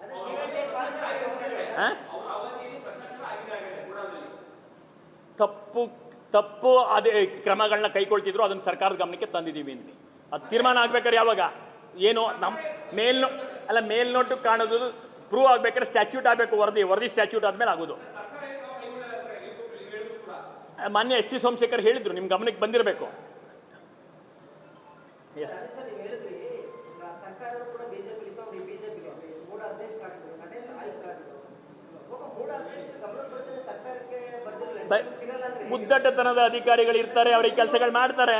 ನೋಟಿಸ್ ಆಗಲ್ಲ ಅಂದ್ರೆ ಹೇಗೆ ಸರ್? ಹಿಂದೆ ಸರ್ ಅಲ್ಲಿ ನಿಮ್ಗೆ ಅರ್ಥ ಆಗಲ್ಲ. ನಾನು ನಿಮ್ಗೆ ಹೇಳಿದ್ದು, ಮಾನ್ಯ ಪತ್ರಿಕಾ ಸಂಘದ ಅಧ್ಯಕ್ಷರು ಲೆಟರ್ ಬರ್ರೆ ಡೈರೆಕ್ಟರ್ಗಳು ಬರ್ತಾವ? ಬರೋದಿಲ್ಲ, ಅವ್ರ ಹತ್ರ ಹೋಗಿರುತ್ತೆ ಅದು. ಹಾಗೆ ಅದು ಸರ್, ನೀವು ನಟೇಶ್ ಅವರ ಮಾಡಿರುವಂತ ಅಕ್ರಮಗಳ ಬಗ್ಗೆ ಯಾವ್ದಾದ್ರು ಪತ್ರನ ಸರ್ಕಾರಕ್ಕೆ ಬರ್ತಿದ್ರ? ಮೌಖಿಕ ಬಿಟ್ಟು ನಾನು ನಮ್ಮ ಜಿಲ್ಲಾ ಉಸ್ತುವಾರಿ ಸಚಿವರು ಚರ್ಚೆ ಮಾಡಿ ಆಮೇಲೆ ಸರ್ಕಾರಕ್ಕೆ ಅವ್ರ ಗಮನಕ್ಕೆ ತಂದಿದ್ರು. ಪತ್ರ ನಮ್ಮ ಅಧಿಕಾರಿ ಕೊಟ್ಟಿದ್ರು, ನಮ್ಮ ಜೊತೆ ಸದಸ್ಯರಾಗಿದ್ದವ್ರು ಕೊಟ್ಟಿದ್ರು. ಲಿಖಿತವಾಗಿ ನಮ್ಮ ಜೊತೆ ಸದಸ್ಯರಾಗಿದ್ದಂಥ ನವೀನ್ ಕುಮಾರ್ ಅವತ್ತು ಸರ್ಕಾರದ ಕಾರ್ಯದರ್ಶಿಗೆ ಲೆಟರ್ ಕೊಟ್ಟಿದ್ರು ಅಕ್ರಮಗಳ ಬಗ್ಗೆ. ರೂಲಲ್ಲಿ 15% CS ಕೊಡ್ಬೇಕಂತ ಇದೆ ಮೂಡ ಆಕ್ಟ್. ಈಗ ನಿಮ್ಮದೇ ಸರ್ಕಾರ ಸರ್ ನನ್ನ ಮಾತು ಪೂರ್ತಿ ತಗೊಳ್ಳಿ ಕ್ವಶನ್ಸ್ ತುಂಬಾ ಬೇರೆ ಕಡೆ ಸೊಸೈಟಿ ಇದೇ ಆಗಿದೆ. ಯಾವ ಸರ್ಕಾರ ಇರುತ್ತೆ, ಯಾರು ಮೂಡ ಅಧ್ಯಕ್ಷ ಆಗಿರ್ತಾರೆ, ಯಾರು ಆಯುಕ್ತರಿರ್ತಾರೆ, ಅವ್ರು ಬೇಕಾದ ರೀತಿಯಲ್ಲಿ ಸರ್ಕಾರಗಳಿಂದ ಅನುಮೋದನೆ ತಗೊಂಡು CS ರೇಷನ್ನೇ ಕಡಿಮೆ ಮಾಡಿದ್ರೆ ಈಗ ದೊಡ್ಡ ಲೇಔಟ್ ಅದು ಮುಂದೆ ಏನಾದ್ರು ಒಂದು ಕಾರ್ಯಕ್ರಮ ಮಾಡಬೇಕು. ನೀವು ಜಸ್ಟ್ 5% ಕೊಟ್ರೆ ಭವಿಷ್ಯದಲ್ಲಿ ನಿಮಗೆ ಅರ್ಥ ಆಗಬೇಕಾದೇನಂತಂದರೆ ಸರ್ಕಾರ ಏನು ನಿರ್ಣಯ ಮಾಡುತ್ತೆ ಅಂತ ನಾನು ಹೇಳೋಕ್ಕಾಗಲ್ಲ. ಸರ್ಕಾರ ಸಾರ್ವತ್ರಿಕವಾಗಿ ಬಂದಂಥ ಅಭಿಪ್ರಾಯಗಳ ಆಧಾರದ ಮೇಲೆ ಮಾಡಿರುತ್ತೆ, ಅದನ್ನು ಪಾಲಿಸುವಷ್ಟೇ ನಮ್ಮ ಕೆಲಸ ಇರುತ್ತೆ ಹೊರತು ಅದನ್ನು ತಪ್ಪಿದ್ರೆ ಕೋರ್ಟ್ಗೆ ಹೋಗ್ತಾರೆ ಕೆಲವರೆಲ್ಲ, ಆಮೇಲೆ ಅದನ್ನು ರದ್ದು ಮಾಡಿಸ್ತಾರೆ. ಇವೆಲ್ಲ ಕಾನೂನು ಮಾಡುವಂಥ ಸನ್ನಿವೇಶದಲ್ಲಿ ಚರ್ಚೆ ಏನಾಗುತ್ತೆ, ಅದ್ರ ಬಗ್ಗೆ ಕೋರ್ಟ್ ಏನಾಗುತ್ತೆ ಅದು ನನಗೆ ಸಂಬಂಧಪಟ್ಟದ್ದಲ್ಲ. ವಾದ ಸಾರ್ವಜನಿಕರು ಮಾಡ್ತಾ ಇರ್ತಾರೆ. ಈ ಜ್ಞಾನಗಂಗಾ ಸೊಸೈಟಿ 100% ಬಿಟ್ಟು ಕೊಟ್ಬಿಟ್ರೆ ಒಳ್ಳೇದಾಗತ್ತೆ, ಇನ್ನೂ ಚೆನ್ನಾಗಿ ಮಾಡ್ಬೋದು ಮೈಸೂರನ್ನ ಅಂತ, ಅದರ ಸದಸ್ಯರು ದುಡ್ಡು ಕಟ್ಟಿರ್ತಾರೆ, ಅದರಿಂದ ಅದೆಲ್ಲ ಚರ್ಚೆಗಳ. ಸರ್, ನಟೇಶ್ ಅವರು ಅಕ್ರಮ ಮಾಡಿದ್ದಾರೆ ಅಂತ ನಿಮಗೂ ಸ್ಪಷ್ಟ ಆಗಿದೆ, ನೀವು ಅಧ್ಯಕ್ಷರಾಗಿದ್ದಾರೆ. ಇವತ್ತು ನಿಮ್ಮದೇ ಸರ್ಕಾರ ಇವತ್ತು ದಿನೇಶ್ ಅವ್ರನ್ನ ಟ್ರಾನ್ಸ್ಫರ್ ಮಾಡಿದ್ದಾರೆ, ಅಮಾನತ್ ಮಾಡಿದ್ದಾರೆ. ಆದರೆ ನಟೇಶ್ ವಿರುದ್ಧ ಯಾವುದೇ ಇಲ್ಲ, ಒಂದು ಆಯೋಗ ರಚನೆ ಮಾಡಿದೆ ನಿವೃತ್ತ ನ್ಯಾಯಾಧೀಶರದು, ಅದು ವರದಿ ಬಂದ ಮೇಲೆ ಎಲ್ಲ ಕ್ರಮವನ್ನು ಸರ್ಕಾರ ತಗೊಳುತ್ತೆ. ದಿನೇಶ್ ಅವ್ರನ್ನ ಅಮಾನತ್ ಮಾಡಿದ್ದಾರೆ, ಈಗ ಆಯೋಗ ವರದಿ ಬಂದಿಲ್ಲ. ಯಾವುದು ಸರ್ಕಾರಕ್ಕೆ ಯಾವ ವರದಿ ಸೂಕ್ತವಾಗಿ ತಲುಪಿದೆಯೋ ಅದ್ರ ಮೇಲೆ ಮಾಡಿರ್ಬೋದು, ಅದನ್ನೆಲ್ಲ ಸರ್ಕಾರದಲ್ಲಿ ಇರೋ ಮಾಡಿದ್ದಾರೆ. ನಾನು ಆ ಸರ್ಕಾರದ ಭಾಗ ಅಲ್ಲ, ಪಕ್ಷದ ಭಾಗ.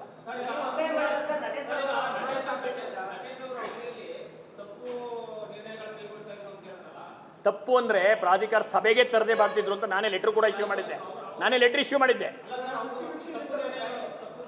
ಅದು ತಪ್ಪು ಅನ್ನೋದು ಗೊತ್ತಾಗಿದೆ ಆವಾಗ ಎನ್ಕ್ವೈರಿ ಆದಮೇಲೆ.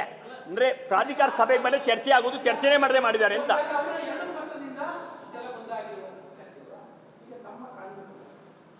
ಯಾವುದ್ರ ಬಗ್ಗೆ ಇಲ್ಲ, ಈಗ ಟೆಕ್ನಿಕಲ್ ಕಮಿಟಿ ಸೇರಿ ವರದಿಯಲ್ಲಿ ಎಲ್ಲವನ್ನು ಪರಿಶೀಲಿಸಿ ಯಾವ ಅಧಿಕಾರಿ ಏನು ತಪ್ಪು ಮಾಡಿದಾರೋ ಕ್ರಮ ತಗೊಳ್ತಾರೆ. ಯಾವುದು ಅಲ್ಲ, ಇಶ್ಯೂ ನಿಮಗಾಗಿದೆ, ನನಗಾಗೇ ಇಲ್ಲ. ಯಾಕಾಗಿಲ್ಲ ಅಂತಂದರೆ ನ್ಯಾಯಸಮ್ಮತವಾಗಿರೋದು ಇಶ್ಯೂ ಅಲ್ವೇ ಇಲ್ಲ.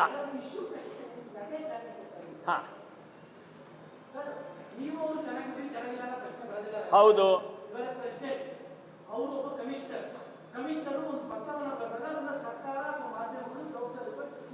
ಸರಿ ಸರಿ, ಕರೆಕ್ಟ್. ಸರಿ, ಇಲ್ಲ ವೈಯಕ್ತಿಕ ಏನಂತಂದರೆ ನಿಮ್ಮ ಗಮನಕ್ಕಿರಲಿ, ಮಾಧ್ಯಮಗಳಿಗೆ ನನ್ನ ಮನವಿ ಏನಂತಂದರೆ, ನಿಮ್ಮ ಗಮನಕ್ಕೆ ಈ ಥರದ್ದು ಬಂದಾಗ ಅಷ್ಟು ದೊಡ್ಡ ಸಂಸ್ಥೆ ನಡೆಸಿರ್ತಕ್ಕಂಥವ್ರನ್ನ ಕೇಳಿದರೆ ಈ ಡೀಟೇಲ್ಸ್ ಅವತ್ತೇ ತೊಗೋಬೋದಿತ್ತು. ನೀವು ಪ್ರಸಾರ ಮಾಡಿ ಇವತ್ತು ನನ್ನನ್ನು ಕೇಳ್ತಾ ಇದ್ದೀರಿ. ನಾನು ಸೂಕ್ಷ್ಮತೆಯಿಂದ ಸಮಾಜದಲ್ಲಿ ಬೆಳೆದಿರ್ತಕ್ಕಂಥವನು. ನನಗೀಗ ಅನಿಸಿದ್ದು ಏನಂತಂದರೆ, ಏನೇನೆಲ್ಲ ಮಾಡಿದರೂ ಕೂಡ ವರದಿ ಕೊಡ್ತಾರೆ. ಅದು ಯಾರಿಗೆ ಸಂಬಂಧಪಟ್ಟದ್ದು ಈಗಂತೆ ನಾನು ನಿಮ್ಗೆ ಹೇಳುವಾಗ ಹೇಳಿದೆ, ಇದು ನನ್ನ ಸದಸ್ಯರಿಗೆ ಸಂಬಂಧಪಟ್ಟದ್ದು. ಅವ್ರಿಗೆಲ್ಲವನ್ನೂ ಕ್ಲಿಯರ್ ಮಾಡ್ತಾ ಇದ್ದೀನಿ. ಸಮಾಜ ಎಷ್ಟು ಬೇಕು ಸ್ವೀಕರಿಸದೆ ಹೋದರೆ ಇನ್ನು ನಾನು ಅದನ್ನು ತಲೆ ಕೆಡಿಸ್ಕೊಳ್ಳೋ ವಿಚಾರ ಅಲ್ಲ. ಯಾಕೆಂದರೆ ನೀವು ಮಾಡೋಕ್ಕೂ ಮೊದಲು ಇವು ತಪ್ಪ ಸರಿನಾ ಅಂತ ಕೇಳಿದರೆ ಅದಕ್ಕಾಗಿ ಒಂದು ಪತ್ರಿಕಾಗೋಷ್ಠಿ ಕರೆದು ಹೇಳಿರುವೆ ನಾನು. ನೀವು ಪ್ರಕಟಣೆ ಮಾಡಿ ಸಾರ್ವಜನಿಕರಲ್ಲಿ ತಪ್ಪು ಅಭಿಪ್ರಾಯ ಮೂಡಿದೆ ಅಂದರೆ ಎಲ್ಲ ಸಾರ್ವಜನಿಕರಿಗೆ ನಾನು ಉತ್ತರ ಕೊಡಬೇಕಾದ ಜವಾಬ್ದಾರಿ ನಂದಲ್ಲ. ಕರೆಕ್ಟು.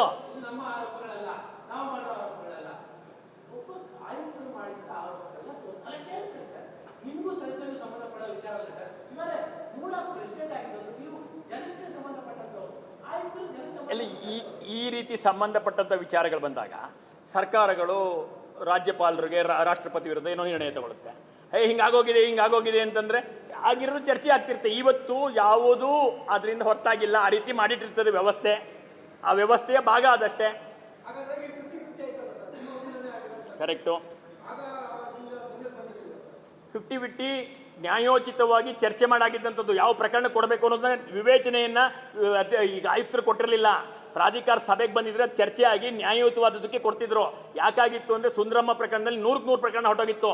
2 ಎಕರೆ 14 ಗುಂಟೆ 2 ಎಕರೆ 14 ಗುಂಟೆ ಹೊರಟೋಗಿತ್ತು. 2013 ಸುಪ್ರೀಂ ಕೋರ್ಟ್ ತೀರ್ಮಾನ ದಂತೆ 1:3 ಕಾಂಪನ್ಸೇಷನ್ ಕೊಡಬೇಕು. ಅಷ್ಟು ಕಾಂಪನ್ಸೇಷನ್ ಕೊಡೋಕ್ಕಾಗಲ್ಲ ಅನ್ನೋ ಕಾರಣಕ್ಕೆ ಪ್ರಾಧಿಕಾರ ಸಭೆಗೆ ಬಂದು ಚರ್ಚೆ ಆಗಲಿ ಅಂತ ಹೇಳಿತ್ತು. ಉದ್ದಟತನದ ಅಧಿಕಾರಿ ತನ್ನ ಹಂತದಲ್ಲಿ ಮಾಡ್ಕೊಳ್ಳೋಕೆ ಶುರು ಆದ್ರಿಂದ ಇವತ್ತು ಅಕ್ರಮ ಆಗಿದೆ. ಪ್ರಾಧಿಕಾರ ಸಭೆಗೆ ಬಂದಿರೋದು ಪ್ರಾಧಿಕಾರ ಸಭೆಯ ಸದಸ್ಯರು ತಮ್ಮ ನಿರ್ಣಯಗಳನ್ನ ಕ್ರೋಢೀಕರಿಸಿ ಆಗಿದೆ. ನಾನು ಹೇಳ್ತಿದ್ದೀನಲ್ಲ, ನಾನು ಹೇಳ್ತಿರೋದು ಎಲ್ಲ ಪ್ರಕರಣಗಳು 50 ನಿಮ್ಗಿರಲಿ. ನಾವು ತೀರ್ಮಾನ ಪರ್ಟಿಕ್ಯುಲರ್ ಆಗಿ ಮಾಡಿದ್ದು ಲ್ಯಾಂಡ್ ಅಕ್ವಿಷನ್ನು ಚಾಲ್ತಿಯಲ್ಲಿರೋದು ಅದು 16-2 ಆಗಿಲ್ಲ ಮತ್ತು ಕೋರ್ಟಿಗೆ ಡೆಪಾಸಿಟ್ ಮಾಡಿಲ್ಲದ್ದು ಇದು ಡಿನೋಟಿಫೈ ಆಗಿರೋ ಲ್ಯಾಂಡು 100ಕ್ಕೆ 100 ಅದಕ್ಕೆ 50 ಅಪ್ಲೈ ಆಗೇ ಆಗುತ್ತೆ.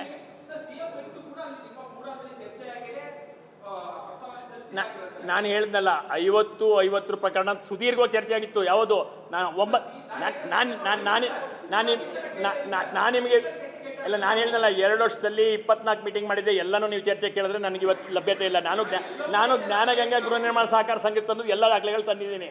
ಮಿಕ್ಕದ ವಿಚಾರದಲ್ಲಿ 50 ನೀವು ಚರ್ಚೆ ಆಗಿತ್ತಂದರೆ 100ಕ್ಕೆ 100 ಚರ್ಚೆ ಆಗಿತ್ತು. 100ಕ್ಕೆ 100 ಚರ್ಚೆ ಆಗಿ ಈ ರೀತಿ ಪ್ರಕರಣಗಳಲ್ಲಿ ಈ ನೀತಿ ನಿರ್ಣಯ ಮಾಡ್ಕೊಂಡು ಹೋಗಬೇಕು ಅಂತ ಹೆಜ್ಜೆ ಆಗಿತ್ತು. ನಾನು ಹೇಳ್ದಲ್ಲ, ನೀವು ಕೊಡುವಾಗ ಎಕ್ಸಿಕ್ಯೂಟಿವ್ ಇರ್ತಕ್ಕಂಥವ್ರು ಅಧಿಕಾರಿಗಳು ಕೊಡುವಾಗ ಇಲ್ಲಿಂದ ಎಲ್ಲೋ ಅವ್ರು ಕೊಟ್ಬಿಟ್ಟು ಪ್ರಮಾದ ಮಾಡಿದ್ರೆ ಅದು ತಪ್ಪಲ್ವಾ ಅಂತ ನೀವು ಹೇಳಿದ್ರೆ ಅದು ನನಗೆ ಗೊತ್ತಿಲ್ಲ. ನಮ್ಮ ಹಂತದಲ್ಲಿ ಫ್ರೇಮ್ ತೀರ್ಮಾನ ಮಾಡುವಾಗ ಕೂಲಂಕುಷವಾಗಿ ಪ್ರಾಧಿಕಾರದ ಜವಾಬ್ದಾರಿಯುತ ಎಲ್ಲ ಪಕ್ಷದ ಸದಸ್ಯರು ಸೇರಿ ತೀರ್ಮಾನ ತಗೊಂಡ್ರು. ಅದು ತನಿಖೆಯಿಂದ ಈಚೆ ಬರಬೇಕು, ನನಗೆ ಗೊತ್ತಿಲ್ಲ. ಮೊದಲೇ ಆಗಿರೋದು. ಸಾಕಷ್ಟು ಅಧಿಕಾರಿಗಳು ಈಗ ಯಾರು ಭೂ ರೈತರಿದ್ದಾರೆ ಅವರು 1,500 2,000 ಕಡತಗಳಾಗಿತ್ತು ಅಂತ ಒಬ್ಬರು ಆರೋಪ ಮಾಡಿದ್ರು. ಇವಾಗ ನೋಡಿದ್ರೆ ಒಂದು ಇಲ್ಲ, ಭೂ ರೈತರು ಯಾರು ಅನ್ನೋದೇ ಗೊತ್ತಿಲ್ಲ. ಕೇಳ್ಕೊಳ್ಳಿ ಸರ್, ಜಿವಿ ವೋಟರ್ಸ್ಗಳಿಗೆ 50-50 ರೇಷನ್ಗೆ 100 ಸೈಟ್ ಕೊಟ್ಟಿದ್ದಾರೆ. ನನಗೆ ಗೊತ್ತಿಲ್ಲದ ವಿಚಾರಗಳನ್ನು ನಾನು ನಿಮಗೆ ಉತ್ತರ ಕೊಡೋಕ್ಕೆ ಇಲ್ಲಿಲ್ಲ. ಅಧ್ಯಕ್ಷ ಅಧ್ಯಕ್ಷರ ಹತ್ರ ಕಡತಗಳಿರೋದಿಲ್ಲ, ಅದು ಆಫೀಸಿಯಲ್ಲಿ ಇರುತ್ತವೆ. ಗಮನಕ್ಕೆ ಬಂದಾಗ ಚರ್ಚೆ ಆಗುತ್ತೆ, ಇಲ್ಲದಾಗ ಆಗಲ್ಲ. ರಾಜಕಾರಣಿ ಅಧ್ಯಕ್ಷರಾದವರು ನಟೇಶ್ ವಿರುದ್ಧ ನಿಮ್ಮ ಅವಧಿಯಲ್ಲಿ ನೀವೇ ಮೌಖಿಕವಾಗಿ ಗಮನಿಸಿದಂತೆ ಸರ್ಕಾರ ಕ್ರಮ ಕೈಗೊಂಡಿಲ್ಲ. ಇವತ್ತು ಕಾಂಗ್ರೆಸ್ ಪಕ್ಷ ಕೈಗೊಂಡಾಗ ಆ ಮನುಷ್ಯ ಎಷ್ಟು ಪವರ್ಫುಲ್ ಅಂತ ಅದು ಎಲ್ಲರೂ ಸೇರಿ ನಿರ್ಣಯ ಮಾಡ್ಬೇಕಂತ. ನೆಕ್ಸ್ಟ್ ಎಲ್ಲರಿಗೂ ಧನ್ಯವಾದಗಳು. ಲಾಸ್ಟ್ ನಿಮ್ಮ ಕ್ಷೇತ್ರದ MLA ಅವರು ಹೇಳಿದ್ದಾರೆ ಸರ್, ರಾಜೀವ್ ಅವರು ಅವರ ಹಗರಣವನ್ನು ಮುಚ್ಕೊಳ್ಳಿಕ್ಕೆ ಸುದೀರ್ಘವಾಗಿ ಬಿಜೆಪಿಯಲ್ಲಿ ಇದ್ರು, ಯಡಿಯೂರಪ್ಪ ನಮ್ಮ ರಾಜಕೀಯ ಗುರುಗಳು ಅಂತ ಇದ್ರು, ಕಾಂಗ್ರೆಸ್ ಹೋಗಿ ಸೇಫ್ಟಿ ಆಗ್ತಿದ್ದಾರೆ. ಈ ವರದಿನೂ ಕೂಡ ಅವ್ರ ಪರವಾಗಿ ಬರುತ್ತೆ ಅಂತ ಯಾವುದೇ ಟೆಕ್ನಿಕಲ್ ಕಮಿಟಿ ಕೂಡ ಡಾಕ್ಯುಮೆಂಟ್ಸ್ ಇಲ್ಲಿದೆ, ನೀವು ಯಾವ್ದು ಬೇಕಾದ್ರೂ ತಗೋಬೋದು. ತುಂಬ ಡಾಕ್ಯುಮೆಂಟ್ಸ್ ಇದೆ, 1000 ಪೇಜ್ ಇದೆ. ನಿಮ್ಗೆ ಯಾವ್ದು ಬೇಕು ಅಂದರೆ ಎಲ್ಲರಿಗೂ ಕೊಡವಲ್ಲೇ. ಎಲ್ಲವೂ ಅಧಿಕೃತ ದಾಖಲೆಗಳು, ಒಂದು ಬೇರೆ ದಾಖಲೆಗಳೆಲ್ಲ ಅಧಿಕೃತ ದಾಖಲೆಗಳು.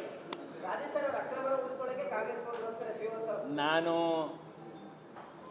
ಅವರಿವರ ಮಾತಿಗೆ ಉತ್ತರ ಕೊಡೋನಲ್ಲ, ದಾಖಲೆಗಳ ಮೇಲೆ ಉತ್ತರ ಕೊಡೋನು. ದಾಖಲೆಗಳೇನು ಹೇಳುತ್ತೆ ಅದು ಕೊಡೋನು. ಅದು ಬಿಟ್ಟು ಅದ್ರ ಹೊರತಾಗಿ ಮಾತಾಡೋಕ್ಕೆ ಈ ಪತ್ರಿಕಾಗೋಷ್ಠಿ ಕರೆದಿಲ್ಲ. ಎಲ್ರಿಗೂ ಧನ್ಯವಾದಗಳು.